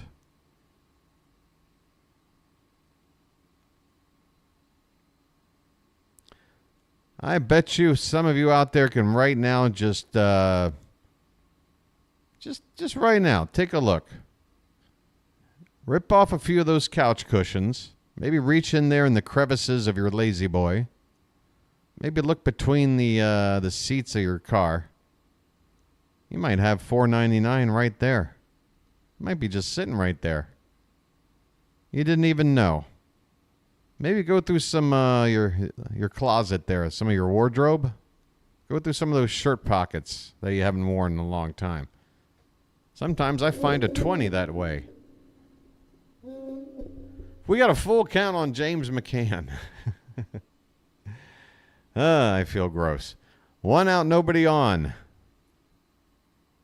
Back to the top of the order after this. Pitch number 83 of the night from Cannon. And this one's hit softly foul off to the left. We'll do it again. We got a McCann and a Cannon. McCann Cannon. McCann, Boban, Banana Fana, Fofan. Payoff pitch. Fouled off to the right. We'll do it again. I think this is Cannon's last inning, folks.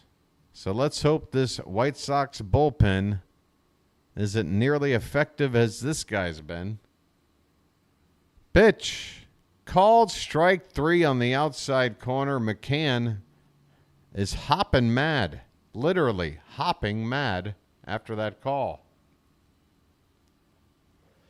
It was a beautiful pitch. It did start to break off the plate, but then it tailed right back over the outside corner.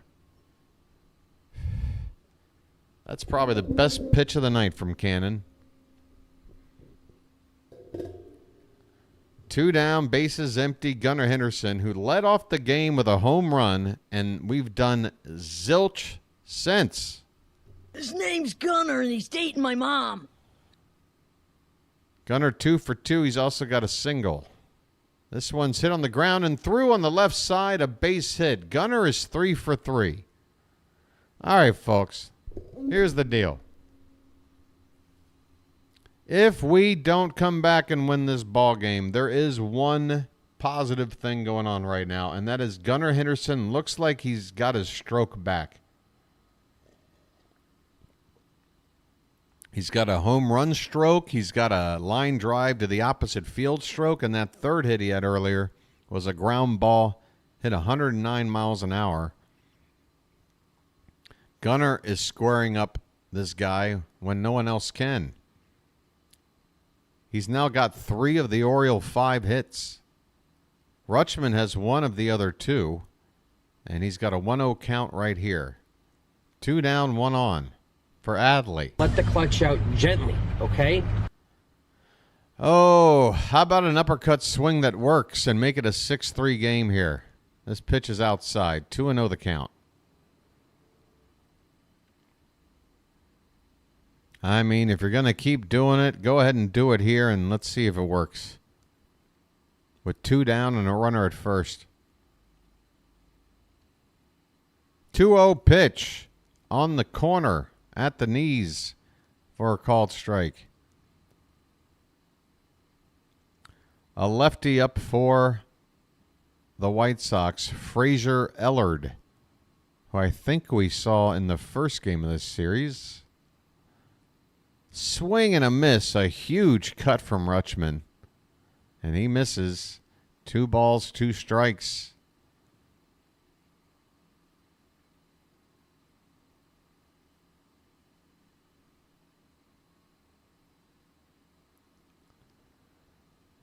Two count, 2 down, runner at first. And timeout here.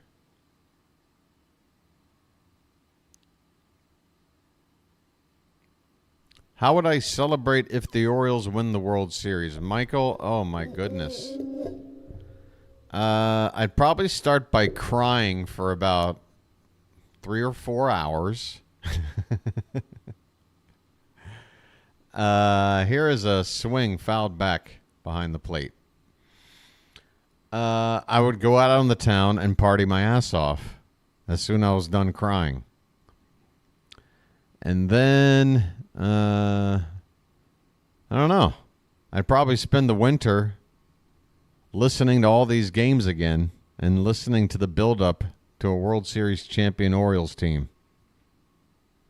2-2 count, the pitch. Outside, ball 3. A cigar? Yeah, no. Something like that. I'm not a heavy drinker, but I would definitely have myself a couple of nice beverages. Payoff pitch. Tapped foul at the plate. We'll do it again. Adley, please.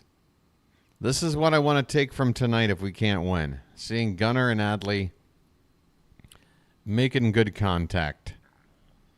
Because we need these guys to get hot. You got my tab? Oh, Josh. Okay, then I know exactly which bar to go to. This pitch is off the plate. Rutschman works a 2-out walk, first and second, 2 down. Let's see if they keep Cannon in the ball game. 95 pitches now. I think they might come on out here and take him out of the ball game. Yep, here comes Grady Sizemore, and that's it. Cannon is done. Folks, they're going to bring out the lefty to face Ryan O'Hearn. What do? We've got Eloy Jimenez, but he can't play first base. But Emmanuel Rivera could just come in as a defensive replacement.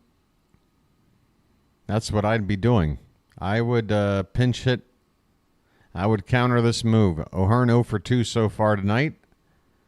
Hey, it's not like I don't believe in Ryan O'Hearn, but I'm going to counter the move.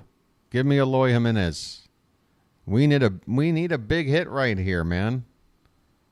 All right, the man. Feel free to feel that way. And the odds are you're going to be right in terms of what's going to happen. I don't know if Brandon Hyde would pinch hit for. I think he's going to pinch. I think he will, though. I really do. It helps having that extra position player now that we're in September. You can afford to do something like this. Folks, we've had a gifted membership. That's my favorite kind, folks. Don't just do it for yourself. Do it for somebody else. Look at Derek hooking up noob nuts. What a lovely gesture. And I want to thank you very much for that. I really do. So, Noob Nuts, OW, congratulations, Noob Nuts. You are the proud new owner of a pair of binoculars. Nice binoculars. Nice binoculars. And good on Derek Holmes, by the way, for the hookup. So, Cannon goes 5 2/3, 5 hits, 1 walk. Just the 1 earned run. That was the first batter he faced. Gunnar Henderson took him deep. Otherwise, he did well to pitch around trouble. And the White Sox have built him a very nice lead. So here is the left-hander Ellard. And let's see. Again, there it is. Eloy Jimenez is coming in to pinch hit. Folks, you act like I don't know what I'm talking about.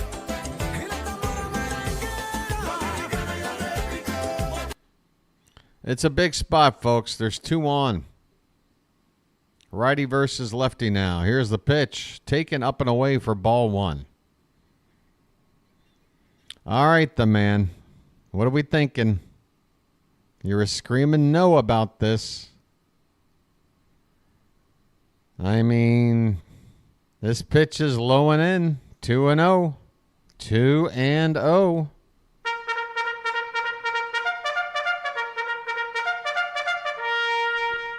Nobody's done pinch hitting better than the Baltimore Orioles in baseball this year. This is kind of our thing. 2-0 the count, the pitch. Swung on, popped up, get out of play. It does. 2 balls and 1 strike.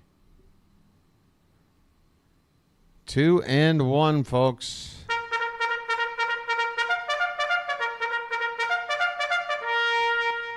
Eloy Jimenez on to pinch hit for Ryan O'Hearn with the lefty Ellard out in relief. The 2-1. Swung on, popped up. And that ain't going to do a damn thing. Caught out there in shallow center field to win the inning. Jimenez got under it, and the inning is over. 2 men left on base. Rally over. No runs. Ouch. We go to the 7th inning. It's 6-1 Chicago.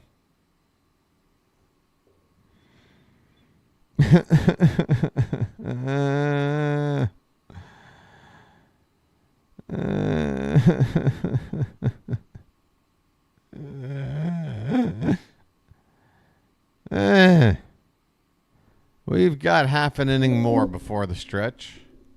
Folks, how's that like looking tonight? Over 100. Hey, by the way, last night we had quite the push, and we got very close to breaking the record. If not, we were right on the edge, somewhere around 165 likes. I think for now we're looking for a goal of 175 to be that next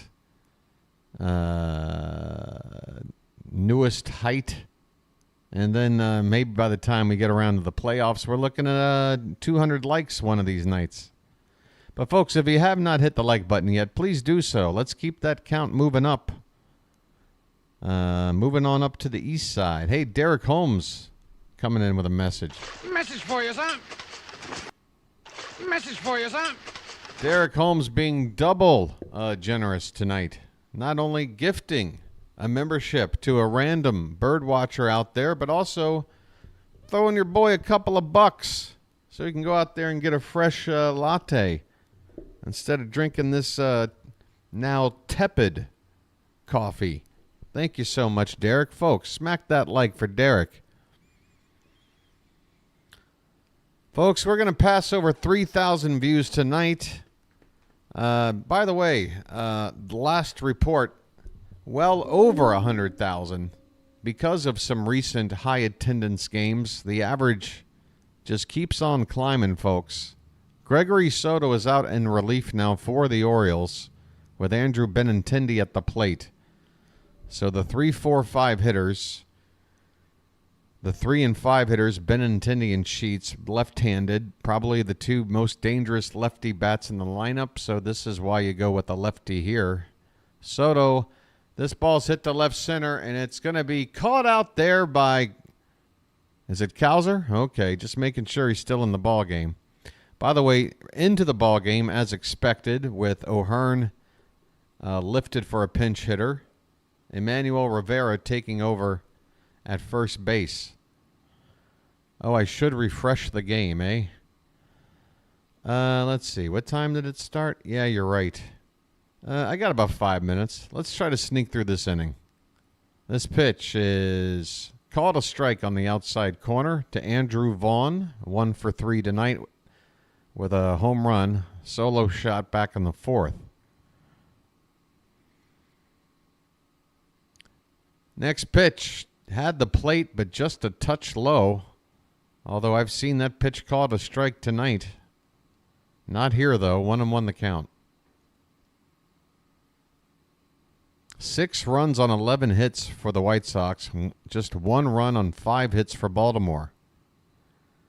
2-1 now on Andrew Vaughn. Gregory Soto has not given up a run in his last 9 appearances, so credit where it's due. This ball's hit deep to center. I guess I can take back. Oh, no. The scoreless streak continues as this ball is hit all the way to the center field wall, and Ced Mullins, with his back to the wall, makes the catch. My goodness. That ball did everything but get out of here.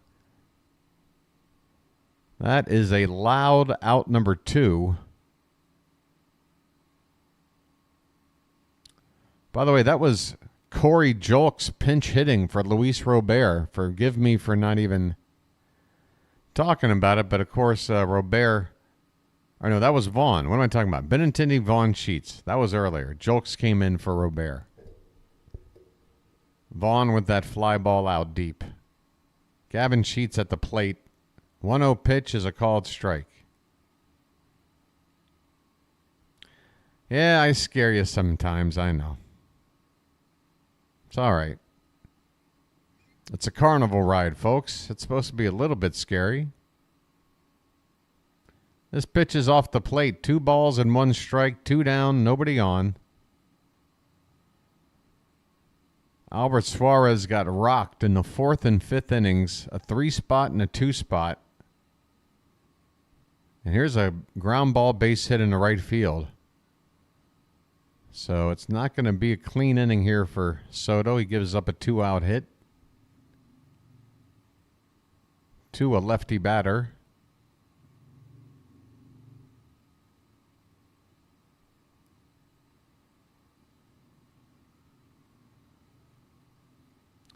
I don't see. Nah, they're not laughing. Chilo, they're not they're not going to laugh about it. The Yankee. The Yankee fan base is so self-absorbed. Even when they win games, right now, they're not really all that happy about it.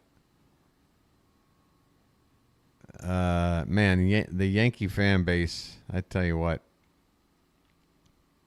I'm glad we're not like that. Oh, they're ready to just put everybody into a stockade.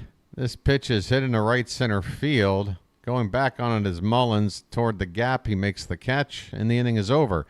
Folks, it's 7th inning stretch time.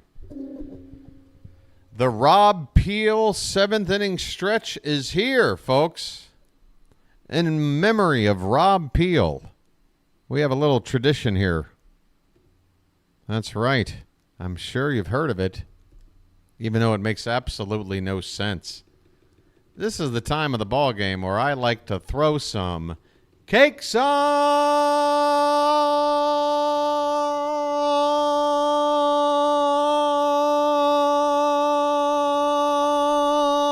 the griddle. Get them cakes up in the chaff, folks. Thank God I'm a country boy. Thank God I'm a country boy. Thank God I'm a country boy. Thank God I'm a country boy. We've passed 3,000 views tonight. Maybe if we can rally and get back into the ball game, we'll get another 1,000 in here. Going, wait a minute. They'll be looking at their phone or something and go, wait a minute. It's a 1-run game? Hold on. I need to tune in. Oh, the man. I can't really enjoy a joke like that. I'm not really a big fan of dog kicking humor. It's just no. But 3K is good for the series. We'll see. 2,500, I will be happy. Anything more than that would be gravy. But I'm thinking if I can get to 2,500, and if I just can double that next year, that's 5,000 at the end of 2 seasons. And if I get to 5,000, which is doubling, if that doubles things like revenue-wise, then that's just enough money to go, okay, I can do this. I can literally do this for the rest of my years. And there'd be nothing more I'd rather do. Anthony Santander's up first.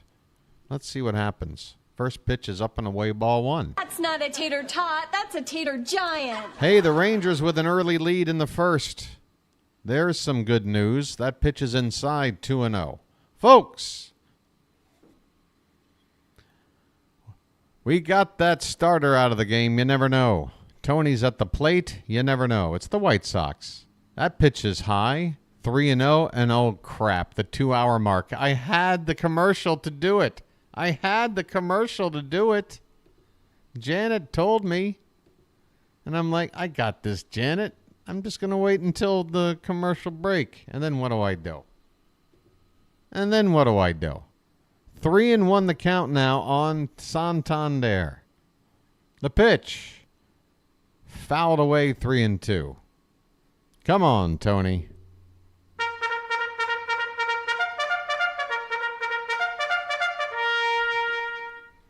Tony hitting from the right side against the lefty Ellard. Got a full count here leading off the bottom of the 7th. It's time to rally. Folks, rally time. Charge it up. Charge it up. We need base runners. The pitch. Swung on line. It's on a hop to short. And Santander will be thrown out easily for out number 1. Cowser time.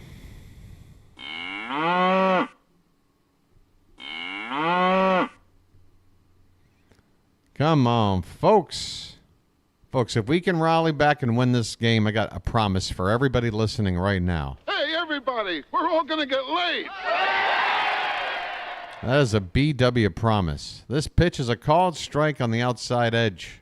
0-1 the Cowser, who's 0 for 2 tonight, a strikeout and a ground out. Pitch. Hit toward the left side, but it's slicing into the stands down the left field line.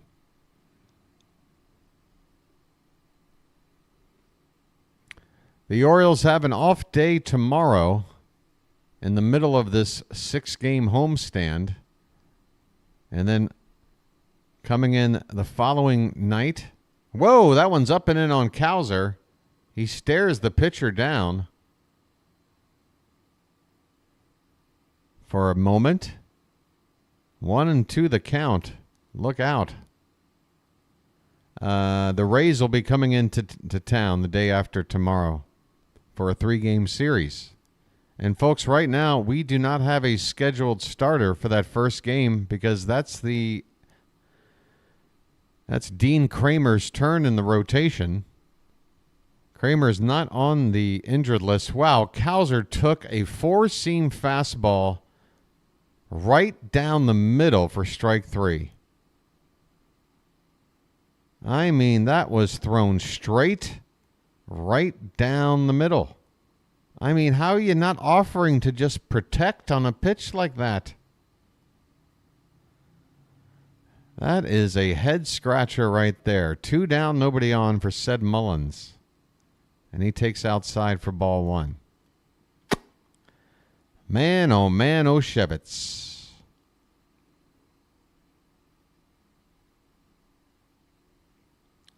1-0 pitch. Hit on the ground hard and through on the right side. A base hit. A 2-out single for Mullins.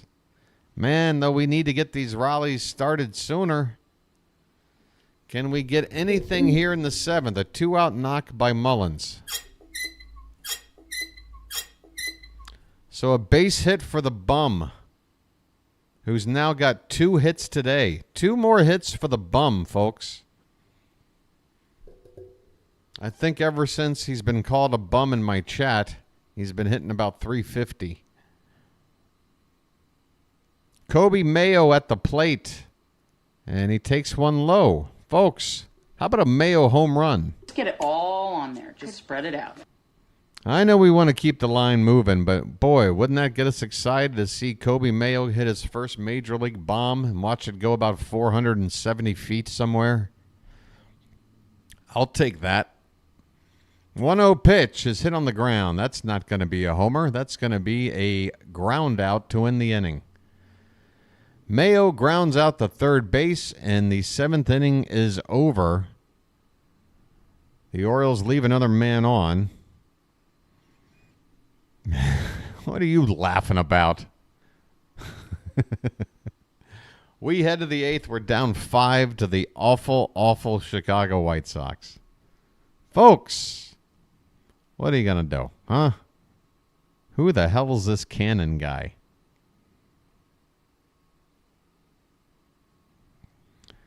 Ah, boy. We've only left 3 men on base.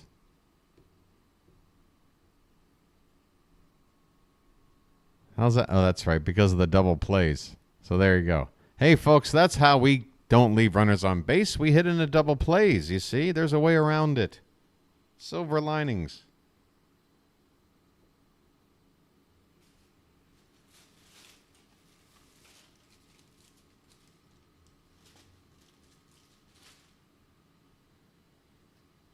Hey, by the way, the hat, I've never complained to you before, and I'm not saying I'm doing it now, but little help here? What do you think? I mean, you are the hat, right? You kind of have a mythical quality about you. Like, could you maybe, I don't know, sprinkle a little something here on the team? The hat? What do you say, buddy? Come on. My head is latched right into you. I mean, I'm like that dude from District 9. I'm like half man, half hat. I am under your will, sir. Come on. Give me some of that hat magic.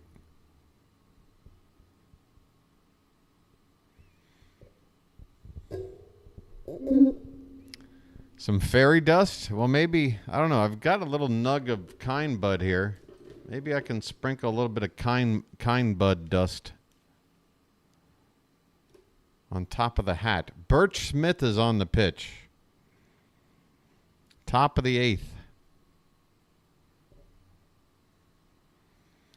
Boog's Barbecue.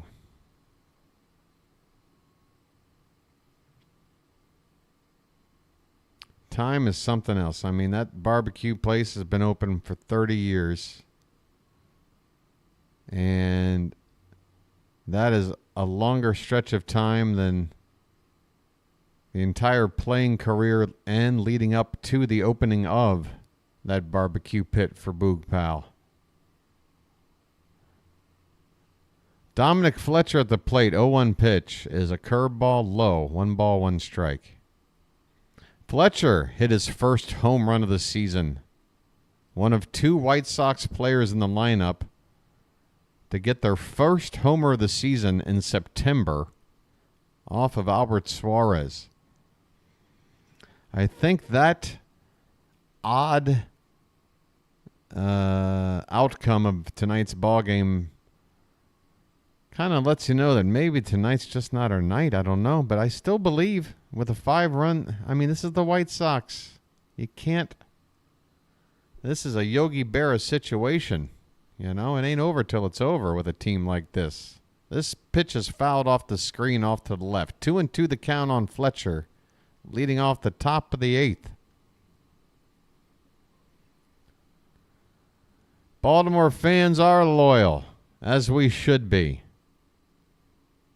It's a town full of great people, hard-working people,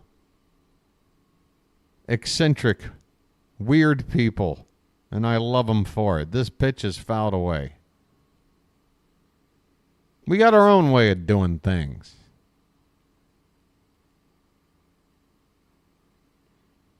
We're kind of that bastard child of the 13 colonies, you know? That place right in the middle. This pitch is hit to left. Cowser's there. He makes the catch, 1 down. You know, we've got a little bit of southern sensibility. We got a little bit of northern sensibility.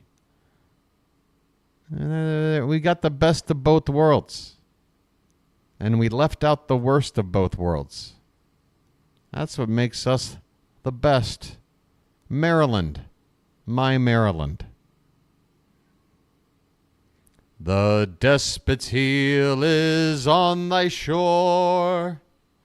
Maryland, my Maryland, his torch is at thy temple door.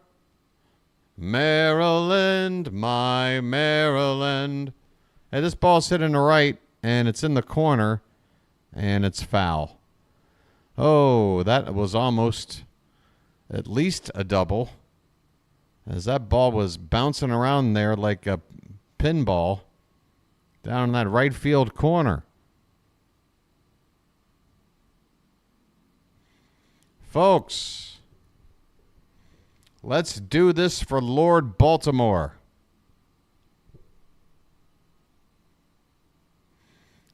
Oh, what asshat.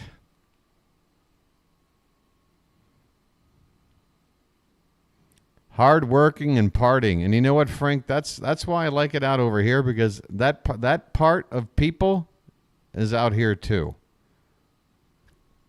If I didn't have that same sense of that Baltimore mentality out here in Thailand, hard-working people that like to party, then I don't think I would have picked here. There's a reason why I moved around and then settled here. It's like I feel at home, but then there's other things, you know, like, I don't know, being able to afford living that just make it all the more appealing. There's a right-handed reliever getting up, Varland, for the White Sox. 1-2 the count on Robinson at the plate, 0 for 3 tonight. And this ball's hit hard on the ground and through past the diving glove of Holiday into right center field for a 1-out single. That was over 100 miles an hour off the bat. That is 14 hits tonight, 13 or 14. The White Sox have absolutely racked up a ton of hits. Who knows? This might be the most hits they've had all season in a ball game against us. I don't know. Maybe somebody can find that out. What's the most hits the White Sox have had in a game this season? Here's a swing and a miss. Oh, I think I hear my lady. I think I hear my lady walking down the hallway. All right. It's 7:45 a.m. This should be the time. I'm going to be quiet right now. Runner at first, 1 out. The pitch is a called strike on the outside part of the plate, 0-2. The house lady, Frank. The house lady. She haunts me in my dreams.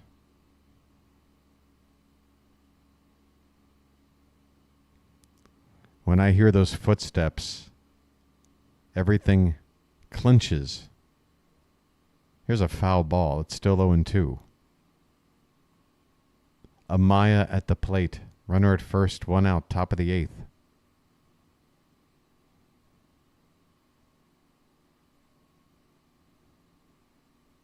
The 0-2 pitch to Amaya. Hurry up and slip my bill under the damn door, lady. Amaya calls for time. 6-1 White Sox, top of the 8th. Can I please get my rent bill? Could you just slip it under my door? I hear you out there. I hear you. These walls aren't all that thick. You might hear me. The 0-2 pitch. Fouled away. We'll do it again.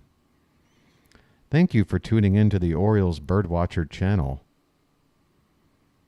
Currently, the White Sox lead at 6-1. 1 out, runner at first base. Amaya at the plate with an 0-2 count. And the pitch is hit on the ground to second. Holiday will throw to first in time, 2 away. Runner moves to second base with 2 down.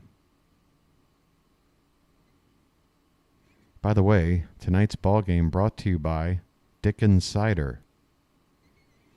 For those who enjoy the taste of a good hard apple cider, nothing beats Dickens Cider. Available now at your local grocer. Lady, are you going to slip me the rent or what? It sounds like she's gone now.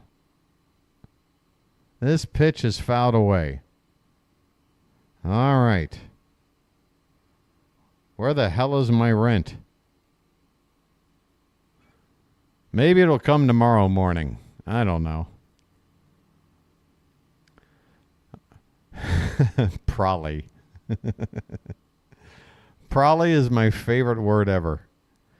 Here's a breaking ball in the dirt to Nicky Lopez, who's 3 for 3 tonight, plus a walk. He has reached all 4 times. We have made Nicky Lopez look like Rod Carew up here. 2 down, runner at second. Pitch. Off the plate, 2-1.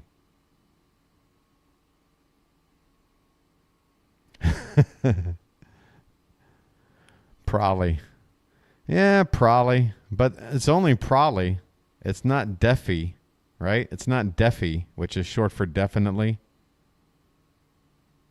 It's not defi. It's only probably.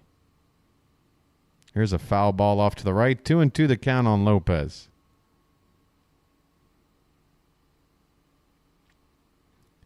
So do you guys enjoy sexy BW play-by-play? Suddenly all the ladies in Charm City chat have gone quiet. I think they might have gone into another room for a minute. We'll be hearing back from the ladies here in a few minutes. This pitch is off the plate, full count. I think you're right. I think we probably will. Janet.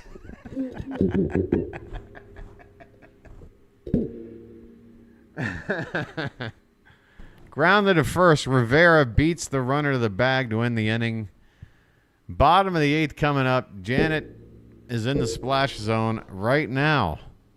All right. Who's coming up to hit? Holiday, McCann, and Gunner. 8, 9, and 1. Folks, where the hell's my rent? Because I need my rent so I can go pay it, and then I got to go do my damn laundry. Y'all running out of outs. What y'all doing running out of outs? Janet, this is for you. See, just play these squeaky noises through a speaker. And then if you, if you turn the speaker on its back, and then, well, I don't know, you figure it out. All right. It's like wearing a raincoat in the shower. Oh, you know. Sometimes I do that just to test out the raincoat, make sure it's working.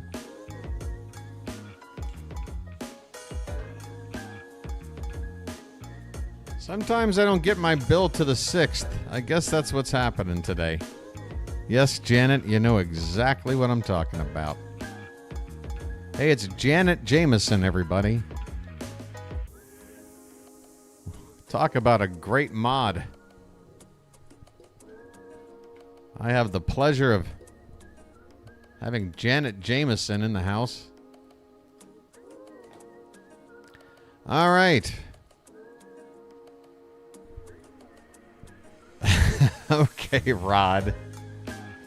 All right, we're going completely off the rails. Why not, folks? Hey, it's the earmuff 8th. Why not? Gus Varland at the plate, although, say whatever you want.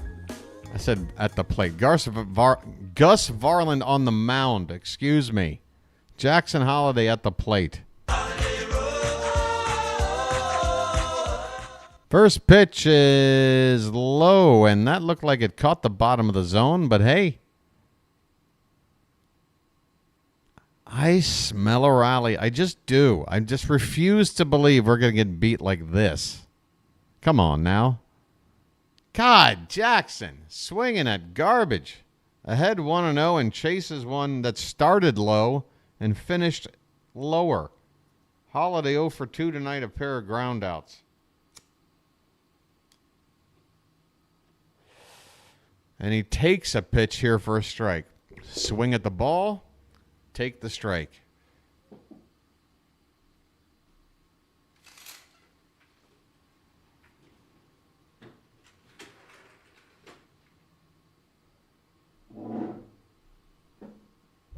Pitch up and away, 2-2.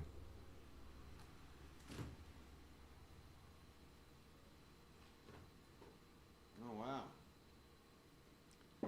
If I need a little bit of energy, I've got it right here. The pitch. Swung on, fouled away. Still 2 balls and 2 strikes on Jackson Holiday, leading it off in the bottom of the 8th. The Orioles need a rally. I mean, if we can just get a couple of runs in this inning, It's something, but I feel like we need to at least get a couple on the board here. In the dirt, 3-2. Let's go.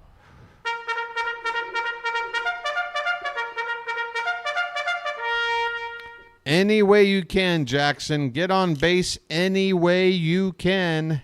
Payoff pitch. Coming in. Upstairs, ball 4. I'm walking here. I'm walking here. And so it begins. The legend of the Oriole. James McCann coming up. Tough guy. Thinks he's a tough guy.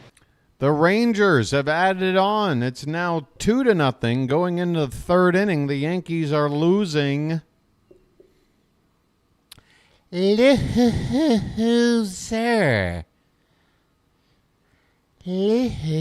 Loser.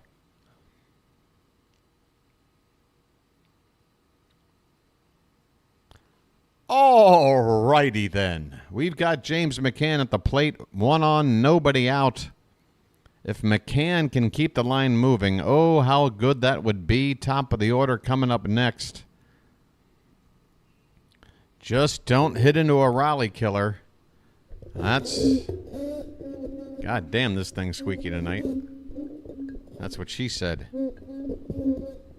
All right, want to know the count. Pitch. In there, bottom of the zone. 1 ball, 1 strike. How are they winning? Who are these people?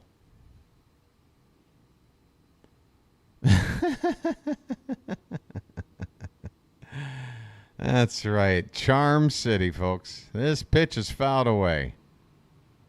Folks, we are charming. It's just our definition of charm is, you know, we're a bunch of degenerates with naughty humor. But we like it that way.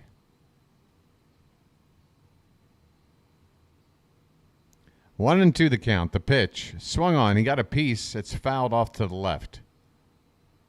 McCann did a good job to just be able to get a piece of this pitch once he was committed into his swing. 1-2 the count. Again, he is such a huge factor in the probability of a comeback here. He's got the least chance on paper to keep a rally moving, but if he can do it, we got the top of the order coming up next. This 1-2 pitch is high, folks. 2 balls and 2 strikes. Gunnar Henderson is on deck. Tell you what, if this inning can get to Santander, we got something cooking. Swung on and missed. McCann goes down on strikes. 1 out in the bottom of the 8th. Derek, you like the broadcast, do you? Appreciate it, man.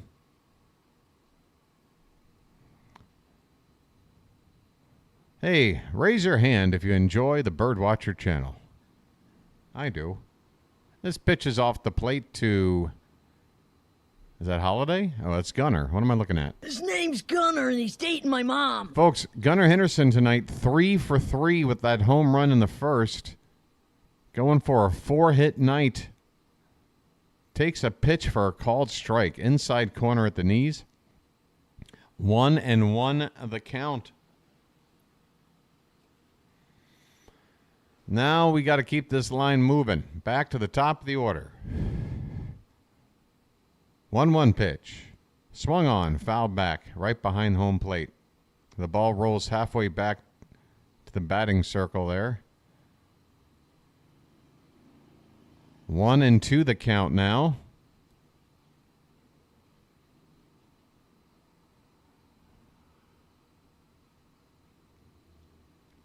Varland throws over to first base. Jackson Holliday's back standing.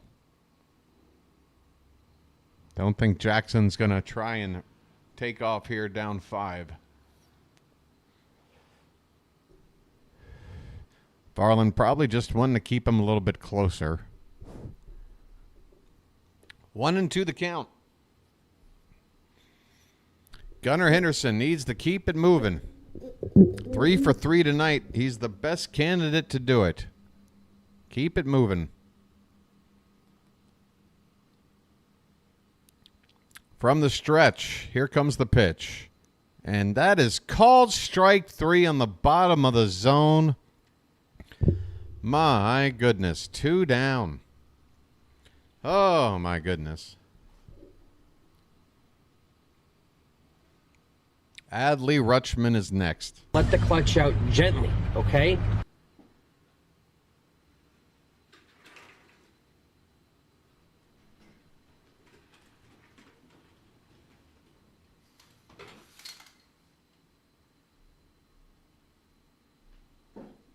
First pitch is a called strike to Rutschman. Okay, he's 1 for 2 with a base hit and a walk.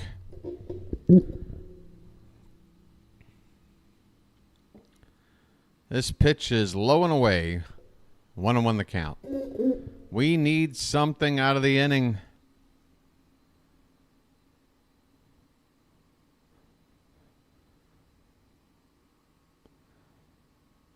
The 1-1. Swung on, hit hard but foul. Down the right field line. Adley a little bit out in front.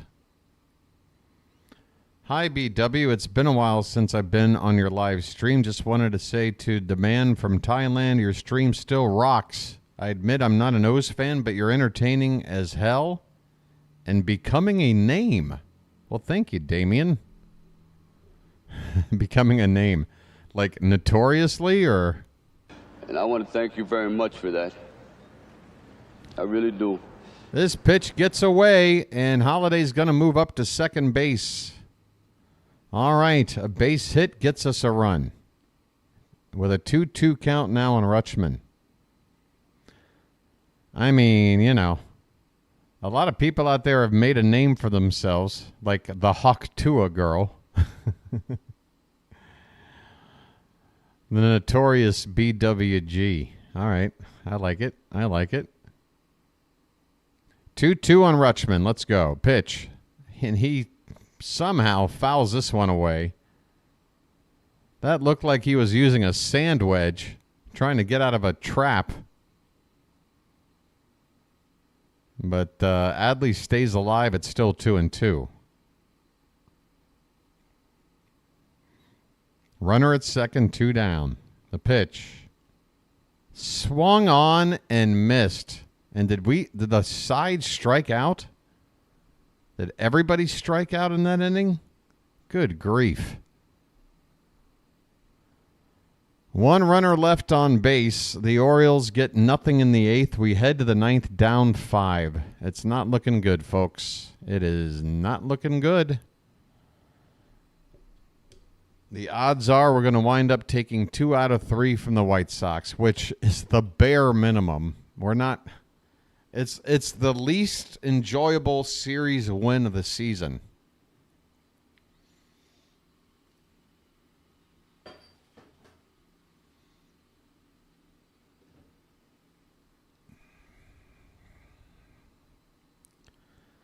We just got to keep taking 2 out of 3 the rest of the way. Win the series, win the series, win the series.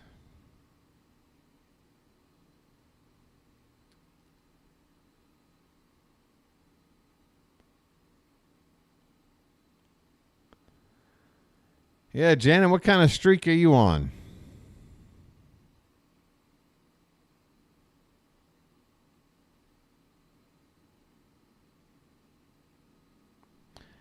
Derek is spreading the love. Good to hear, man. Good to hear. Folks, we got a day off coming up after this. I definitely could use it. My voice is feeling a little bit scratchy. Most humiliating loss of the year? I don't think so. I don't. I don't even want to think about what example to use as the most humiliating because I just don't want to relive it. But I just, without even thinking, I know I've felt worse about a loss than this if we wind up losing this.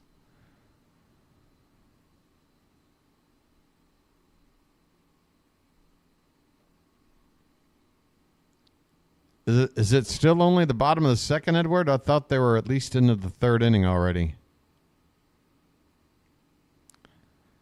Janet has not missed a game since the first week of the season, since the day she found the channel. Folks, Ms. Janet Hill.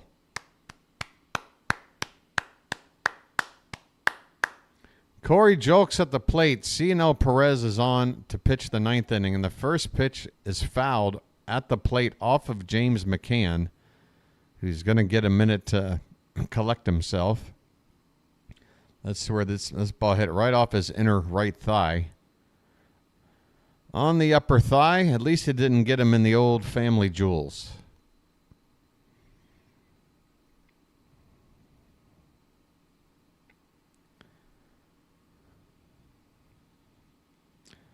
Zachary, I know. It's a stinker. Swing and a miss.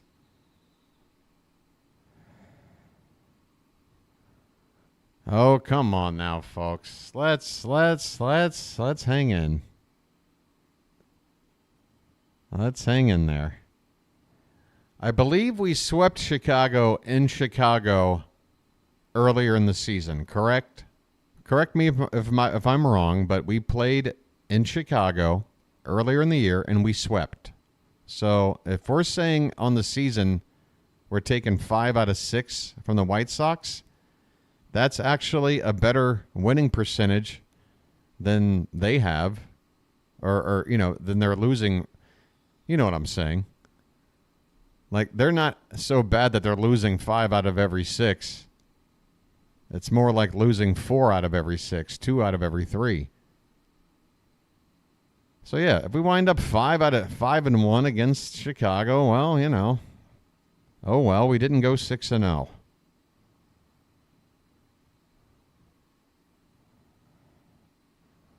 Take a team like Boston. They lost a series to the White Sox earlier in the season. This pitch is a comebacker to Perez. He'll flip it to the first baseman, Rivera, out there for the first out here in the ninth.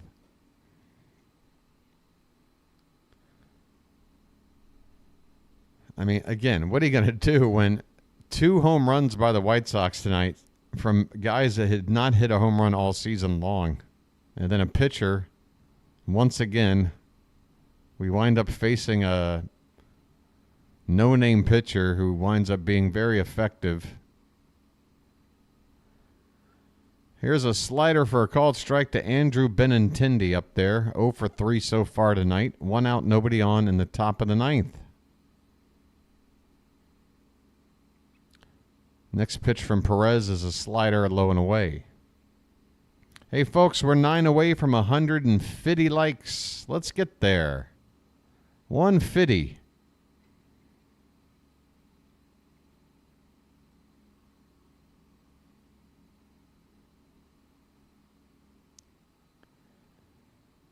The Yanks are going bananas.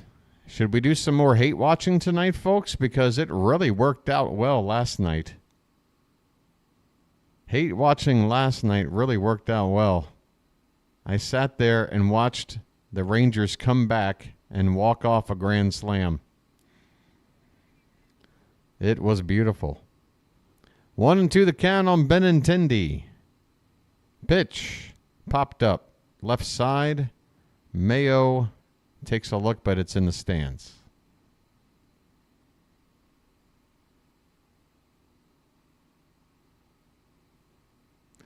Yeah, just so everybody remembers, coming into today's play, we've had the best record in the American League. We're in September. We started the day, best record in the American League. Not too shabby. Especially when you consider how many players we've had go down with injury and how many guys like Adley Rutschman who are not having very good seasons. We're still figuring it out. That's how much talent and heart this team has. 2-2 the count on Benintendi.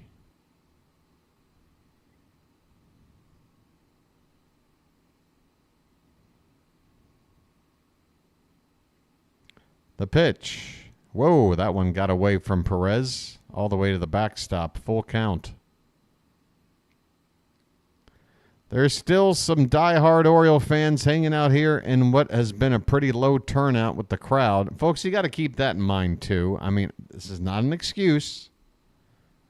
But sometimes it's difficult to keep up that competitive spirit when you're playing in front of such a small crowd like this. You know, you got a packed house. I got a feeling maybe that would have helped us a little bit. Not saying it would have been giving us a win, but maybe we're not losing by 5. We got somebody jogging out here. I think it's one of the maintenance guys, maybe to check on the mound. I think Cionel Perez has got a problem with the mound.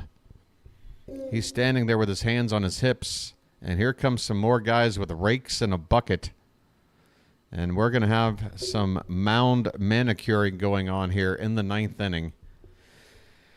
So a little break in the action, folks.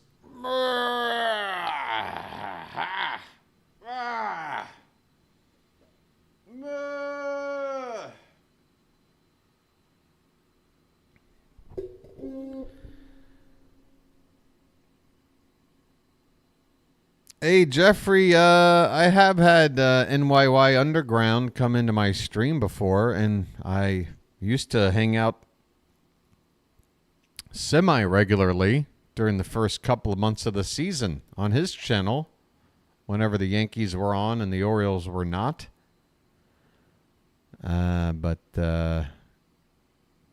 Yeah. Apparently there's something gone awry with that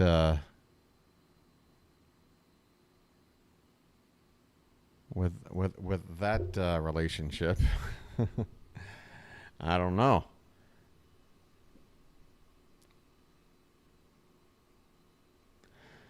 All right, we're watching a bunch of dirt get stomped and moved around. This is very exciting, folks. I'm staring at dirt.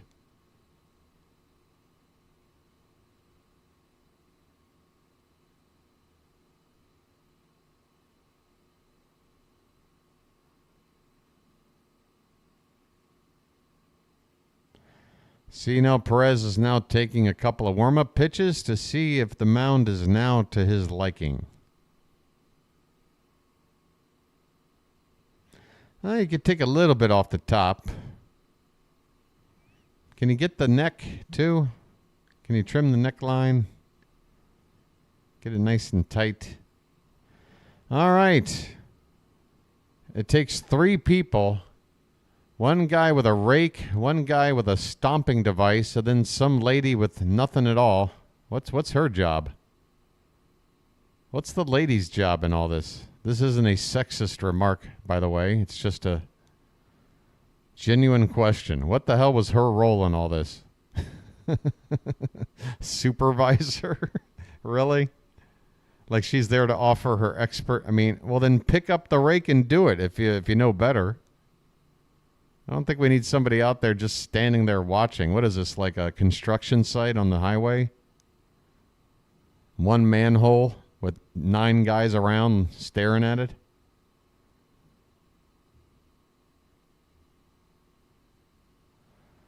All right. She's the head groundskeeper. Ah, okay. Well, props to her for the title.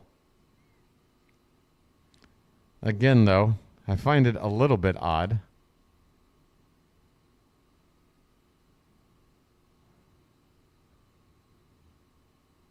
Like, if we have a trainer that's not like a certified doctor, should we bring out the trainer with a doctor and have the doctor make sure that the trainer is doing the right? I mean, I don't know. It just seems like... I feel like those 2 guys could have just, they could have handled it. Slave girl. What are you talking about? Ah, God, you guys need to go to bed. You guys need to go to bed. Andrew Vaughn at the plate. 1 on, 1 out, top of the 9th. I don't think I'm going to do the Yankee hate watch thing. I'm hungry, and I did it last night, and I need the day off. I'm looking forward to not talking for a little bit.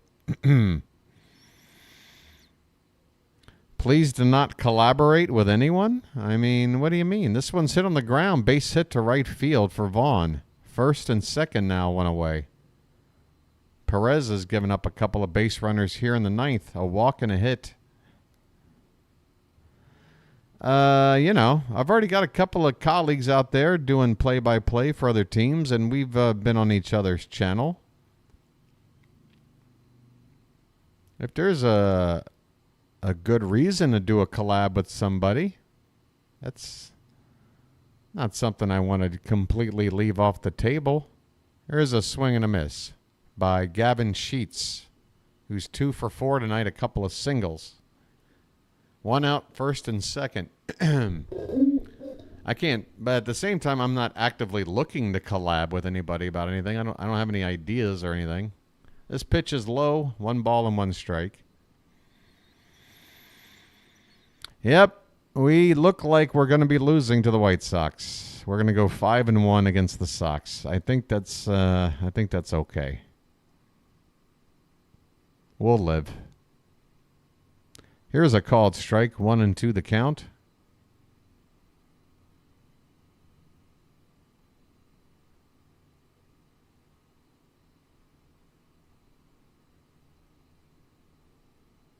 Pitch. Low and away with the slider. 2-2 the count. 6-1 BW. Yes, that is the current score. Thank you, Edward.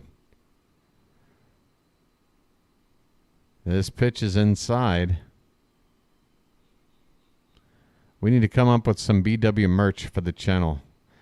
Look, what we need to come up with is one of you people out there who's savvy enough and has a good phone to just start a BirdWatcher highlight short clip channel where it's just shorts. And you can keep whatever revenue you gain from running said channel. You've got my permission. Clip my highlights. Edit them into a short with your phone because I can't. And start up a channel. See how it works. Apparently the shorts get seen by lots and lots of people real quick. All I ask is that you let me know what you're going to upload. If it's not like a home run call or something, if it's me being goofy, I want to be able to sign off on it. Yeah. You guys want to help get this thing going? One of you, just take it upon yourself. And again, if you wind up getting 1,000 subscribers out of it and start making some cash or whatever, that's fine because all you're doing is helping this channel get seen by more people. So that sounds like a fair trade to me. I just can't do it, nor do I really want to do it. But I honestly can't. I don't want to buy a high-end phone just for that one purpose because I'm really anti-phone. I'm not a fan of phones at all. Bases loaded to Sosa, and here's a line drive base hit. 1 run will score. Let's see if another will. Or are they going to play it station to station? Wow. The White Sox are taking it easy on us. Just 1 run will score on this bases loaded hit to right field. It's now 7-1. Yeah, exactly, Janet. Thank you for coming up with the perfect example of what not to make a clip out of and upload without my signing off. Me doing the weird Herald walk. All right. BW Orioles won 6 games so far. I don't know what that means. Edward, what does that mean? 6 games in what way? This pitch is off the plate outside. 2-0 now to Fletcher with the bases loaded, only 1 out. Perez is stinking it up.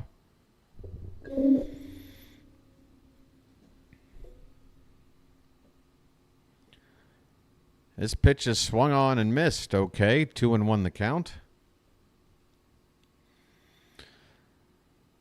So what do you think, folks? Do any of you have, first of all, are any of you under the age of 45? Because that's probably your best bet in knowing how to do all that stuff.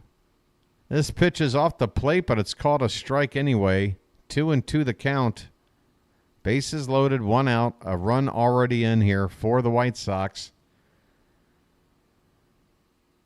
And what has been a of a night. This pitch is in the dirt. Full count.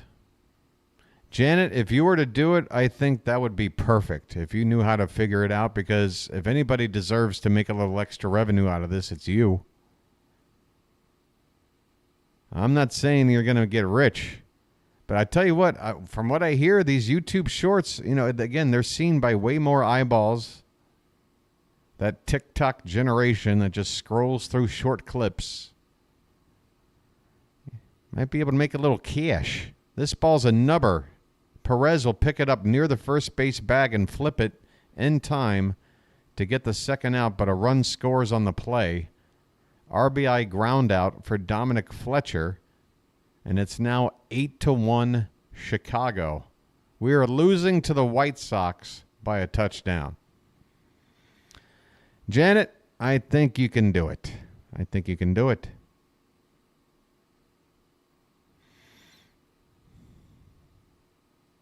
Why not get started right now in time for this playoff push, Janet? It could really get the channel over. Obviously, don't use this game to pull many clips from. Tell you that. Chucky Robinson at the plate. 2nd and 3rd, 2 down. 2 runs in. Here's a slider that hangs up and away. Man, Perez looks awful out there. 33 pitches since coming on. And he's only gotten 2 outs.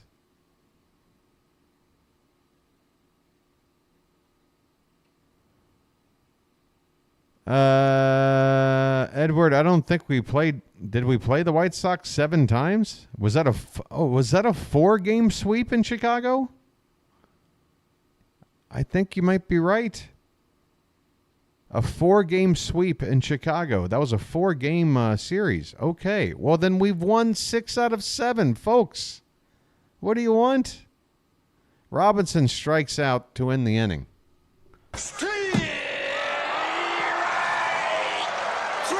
I had totally forgotten about that. Well, y'all come back now, you hear? I just assumed, like any team that is not in our division, we just play 3 at home and 3 away. But that's right. That was a 4-game series that we swept. So, yeah, it was 6 out of 7. Folks, what is that, like an 887 winning percentage or whatever? Which means that's a winning percentage for them of like 123. I mean, yeah. We did our job against the White Sox this season. We did our job. 6 out of 7. What do you want, folks? Not only that, 6 out of 7 with a chance to score 7 runs right now and just make it 7 out of 7. We still got a chance. Am I saddened by the lack of Mendick? You know what? There's not been a Mendick sighting all week long, and it does. It hurts. A lack of Mendick hurts. Please do not clip that on the new channel there, Janet.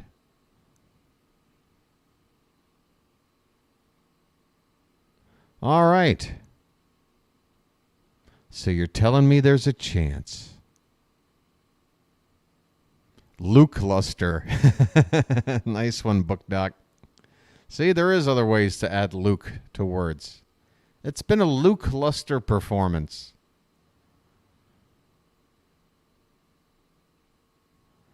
Justin Anderson, the guy with the most common name ever, is on the pitch.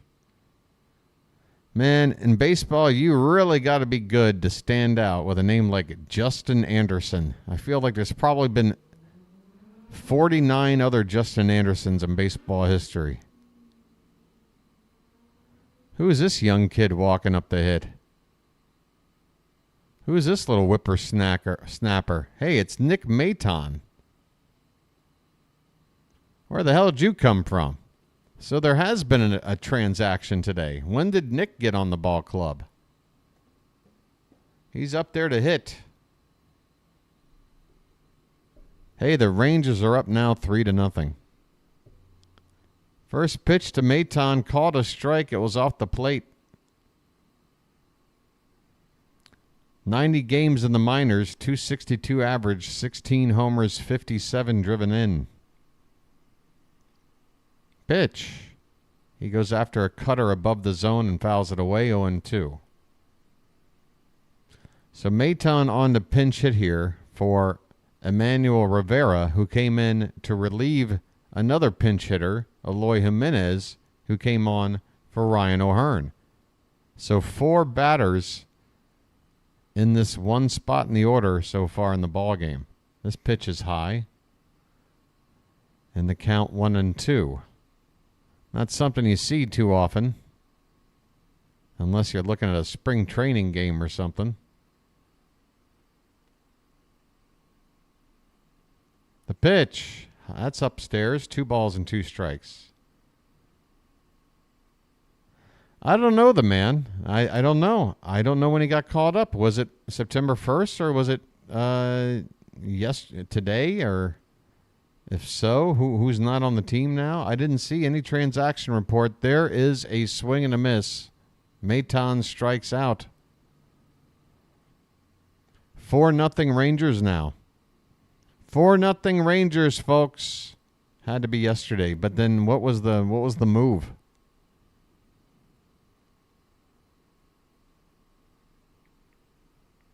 What was the move? Is that when Arias got put on the shelf, maybe? Maybe when Arias went down? That has to be it. Anthony Santander at the plate, 0 for 3. He's got an 0-1 count. 1 out, nobody on in the bottom of the 9th. Swing and a miss on a pitch above the zone. It still says 3-0 on the out-of-town scoreboard in right field here at Oriole Park for the Rangers. Jeffrey is reporting 5-0 right now. This pitch is high to Tony. 1 ball and 2 strikes. All right, I'm curious. Let's take a look. 5-0 Rangers, folks. 5-0 Rangers. We might hang on to first place regardless. Tony takes one in the dirt. It's 2-2.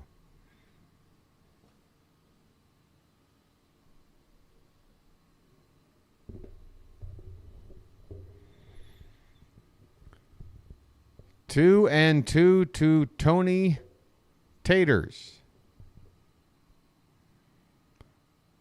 Pitch clock down to 1, and he gets it off. And that ball is grounded up the middle. Base hit on the second base side of the second base bag. Santander with a base hit. That's his first of the night, I believe. 1 for 4. Before that hit, 6 hits for the Orioles. Gunnar with 3 of them. Adley had 1. And Mullins with the other 2.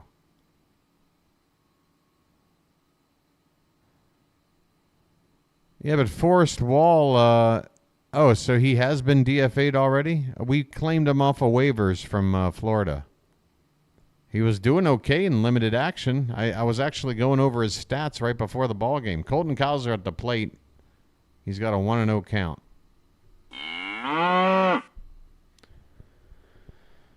Oh, we need to bat all the way through the order here. There's a called strike. 1 ball, 1 strike. Forrest Wall. Wasn't that like an episode of Game of Thrones? Didn't they have to get over the wall?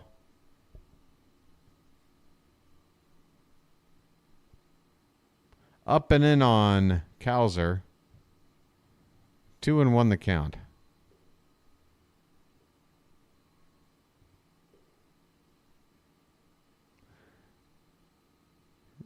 Was Tate DFA'd to make room for Wall that we just then cut?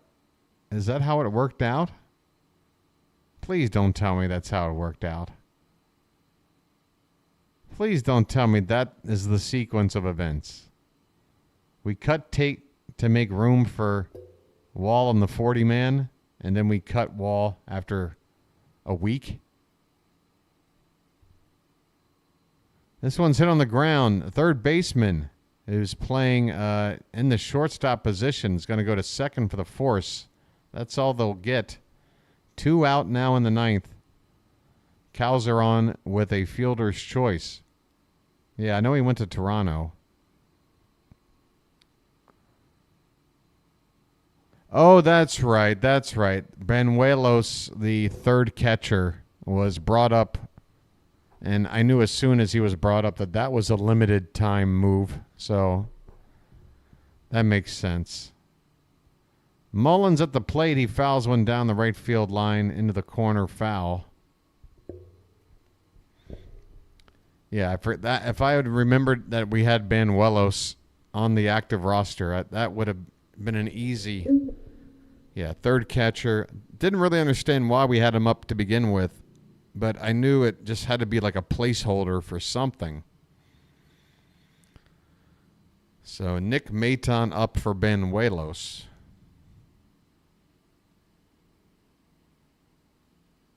Yeah, Sed's had 2 hits tonight. Maybe he can get a third.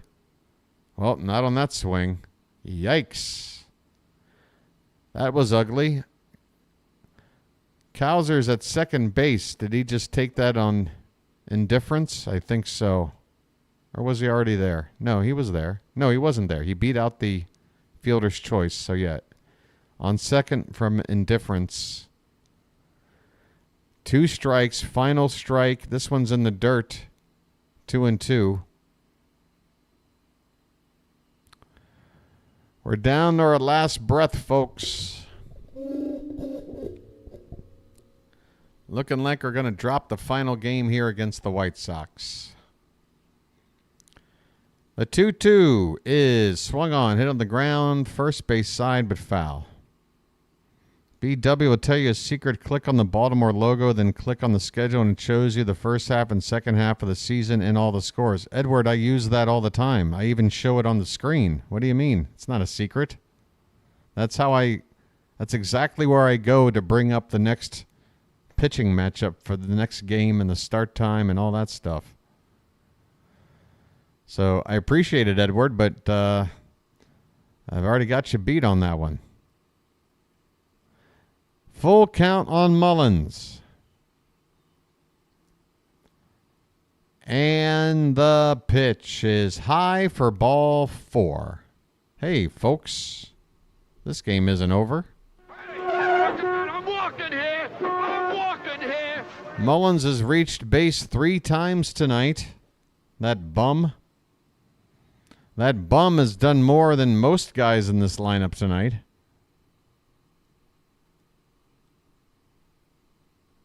Here's a meeting on the mound. Come on, man. Really? You need a mound meeting right now? Let me have a Diablo sandwich, a Dr. Pepper. Make it fast. I'm in a goddamn hurry. Hey, folks. Wish everyone, wish Erica a happy birthday in the Charm City chat. Folks, we got enough people by now where one of you is probably celebrating a birthday just about every day, if not every other day. So if it is your birthday, go ahead and shout it out. Maybe Harry Carey can shout you out. By the way, happy birthday to Erica of the Charm City chat. Erica was hoping for a win. Kobe Mayo is at the plate with 2 down in the 9th, 2 men on, 0-1 count. Pitch off the plate away, 1 ball and 1 strike. Folks, how about a Mayo bomb to make it 8-4? Just get it all on there. Just spread it out. You're welcome, Erica. Come on, Kobe. Pitch. That one's hit hard, but right at the plate.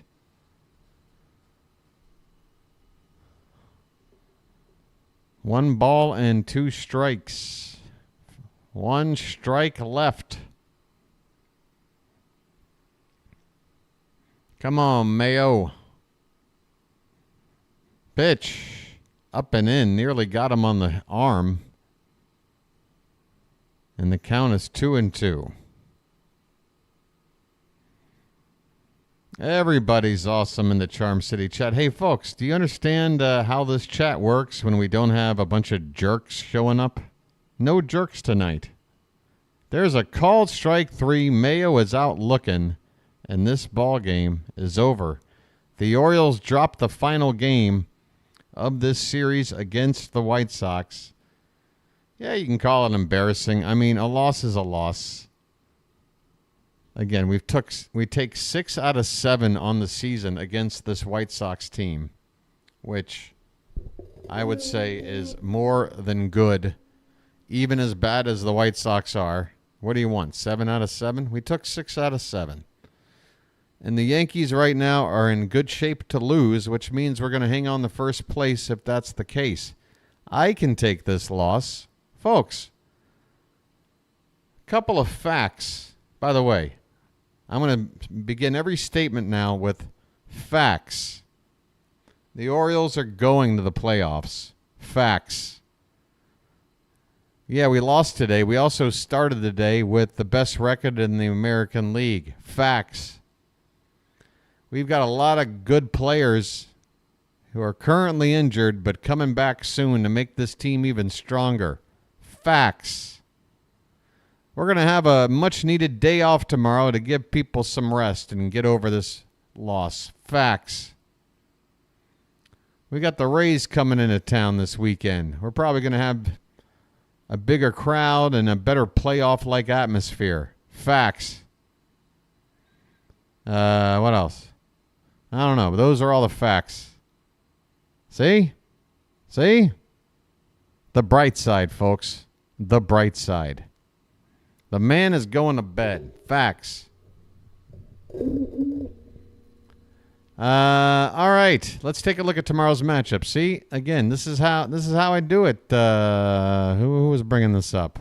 Yeah, you go over here. You hit schedule right there. And they'll have it split up between the first and second halves, which right here you can toggle that. I'm already where I need to be.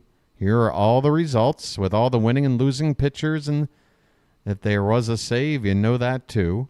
And then you scroll on down. You get to see the announced pitching. This is where I go. And then I click right there to get to the next game, which is tomorrow. No, it's not tomorrow. I'm sorry. Which is Friday. Right? Is that right? What the hell are we looking at? Yes, Friday night, folks, at 7:05 p.m., the Orioles will begin a 3-game series against the Tampa Bay Rays. We do not have a pitcher announced. I'm not sure. I'm really not sure what's going to happen with this. I don't know, Michael. I really don't. I don't know if Dean Kramer is going to be ready already after that giant welt on his pitching arm, because he's the guy that's supposed to be in there. Cole Irvin just pitched 3 innings a couple of days ago, so I don't know if we can go to him for a spot start. I mean, what are we talking about? Calling up Trevor Rogers for a spot start? That might be what we have to do if Kramer's not ready. Yikes. You know what we can do? Wait a minute. Wait, hold the phone. Hold the phone. We're back to the same thing that we could have done a few weeks back, which is just take advantage of this off day. Just take advantage of the off day, folks, and push everybody up a day. Eflin, Burns, Povich, Suarez. We don't need a 5th starter because of this off day coming up right now. It's perfectly timed. Eflin can start game 1 on Friday on normal rest. Burns moves up. Povich just move it on up. And then we'll deal with it in another 4 or 5 days. That's what you do. Folks, am I talking sense or what? I mean, just treat it like there wasn't an off day for the pitchers. Normal rest. Piece of cake. Who would you rather have out there, folks? Zach Eflin on normal rest or pick any other scenario? You know what you want. You want Zach Eflin out there for game 1 on normal rest. Easy peasy, lemon squeezy. Get his ass out there on Friday night. So if you want to know who's going to do it, that's my call. It's going to be Zach Eflin against Shane Baz, who's got a 2-2 record, ERA just under 3.5, 49 innings, 1.29 whip. Only 43 hits in those 49 innings, but 20 walks. 20 walks in 49 innings. That's not very good. So let's be patient with this guy. Wow, is Jose Siri really their home run leader? I guess they traded some guys away. Hey, folks, one more message has come in here. Message for you, son. Message for you, son. Derek Holmes, you have been absolutely beyond generous tonight. Thank you so much for not only hooking me up with a little bit of a super chat, but also sending out a free Magic membership to somebody as well. Derek Holmes, you win Charm City Chatter of the night. Good on you. I would give you the Burger King hat, but the overseas shipping for this 1/10 of an ounce hat has got to be crazy. Oh, it's okay, Erica.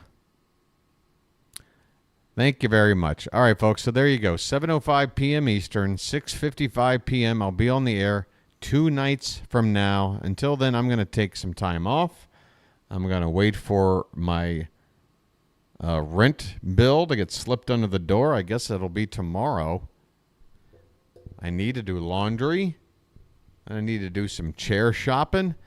Oh, one thing I'm not doing, but after this loss tonight, maybe I will. I was thinking about going with the full playoff beard thing, just completely letting everything go with the facial hair and just go full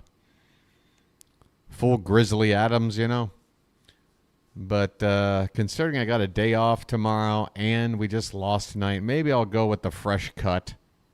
Maybe I'll go with the fresh cut. Finkel is Einhorn. Einhorn is Finkel. Tell you what. Hey, Ripken's 21-31 anniversary is also coming up this Friday with this Rays game. So, folks, that'll be a great celebration. Come on out. What is that, 95, 96? When did he break it? 95? What are we talking about? 29-year anniversary of that? Holy cow, time is a mother effer. 95, 29 years. You got to be kidding me. That's more than half my life. Way more. Hot damn, time is something.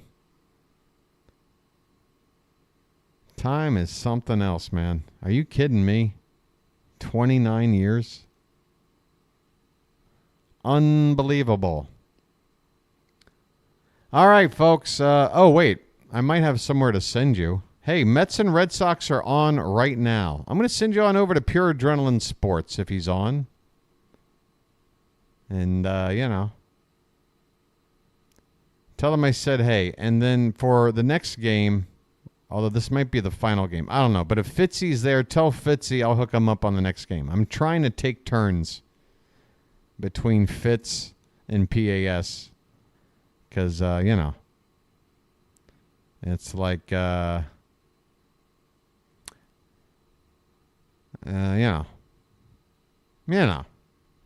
right. Sending on over there. And then he might be able to send you the Yankees and Rangers game as well. So there's that.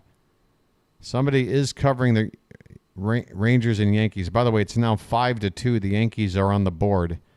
5-2 Rangers, top of the fifth. Thank you to the mods. Thank you for the new Magic members. Thank you to the current Magic members. Thank you to those who have subscribed to the channel tonight. Folks, we just added on 10 more. We didn't make it to 2,100 tonight, but it's pretty understandable after a game like this. I will tell you this. We're hitting 2,100 on Friday for that game. I won't take nothing less. 2,100 on Friday. And Ripken celebrates 2,130. How about this, folks? It's asking too much. It is. But how great would it be if we went on a sub run, got 40 subscribers, and ended the night on 2031, which isn't 2131, but it is sort of honoring the streak. You know what I mean? I don't know. Let's just get in the 2100. I don't care. Whatever. I need to get something to eat. Albert Suarez did not have a good night. Let's hope for better from him next time. Have a good night. I'm going to send you on over now to PAS. If it doesn't send you there directly, you'll see a white box pop up. Just click on it and go on over. I might be hanging out there right after I pick up some breakfast. Either way, say hi to PAS for me. I hope you guys have a good rest of your night. Have a good Thursday, and come on back Friday, okay? The Orioles. If the Yankees can continue to lose tonight, we'll remain in first place, and that's what I'm hoping for. Until Friday, folks, this has been the BirdWatcher, and I'll chirp at you later. Have a good night, everybody.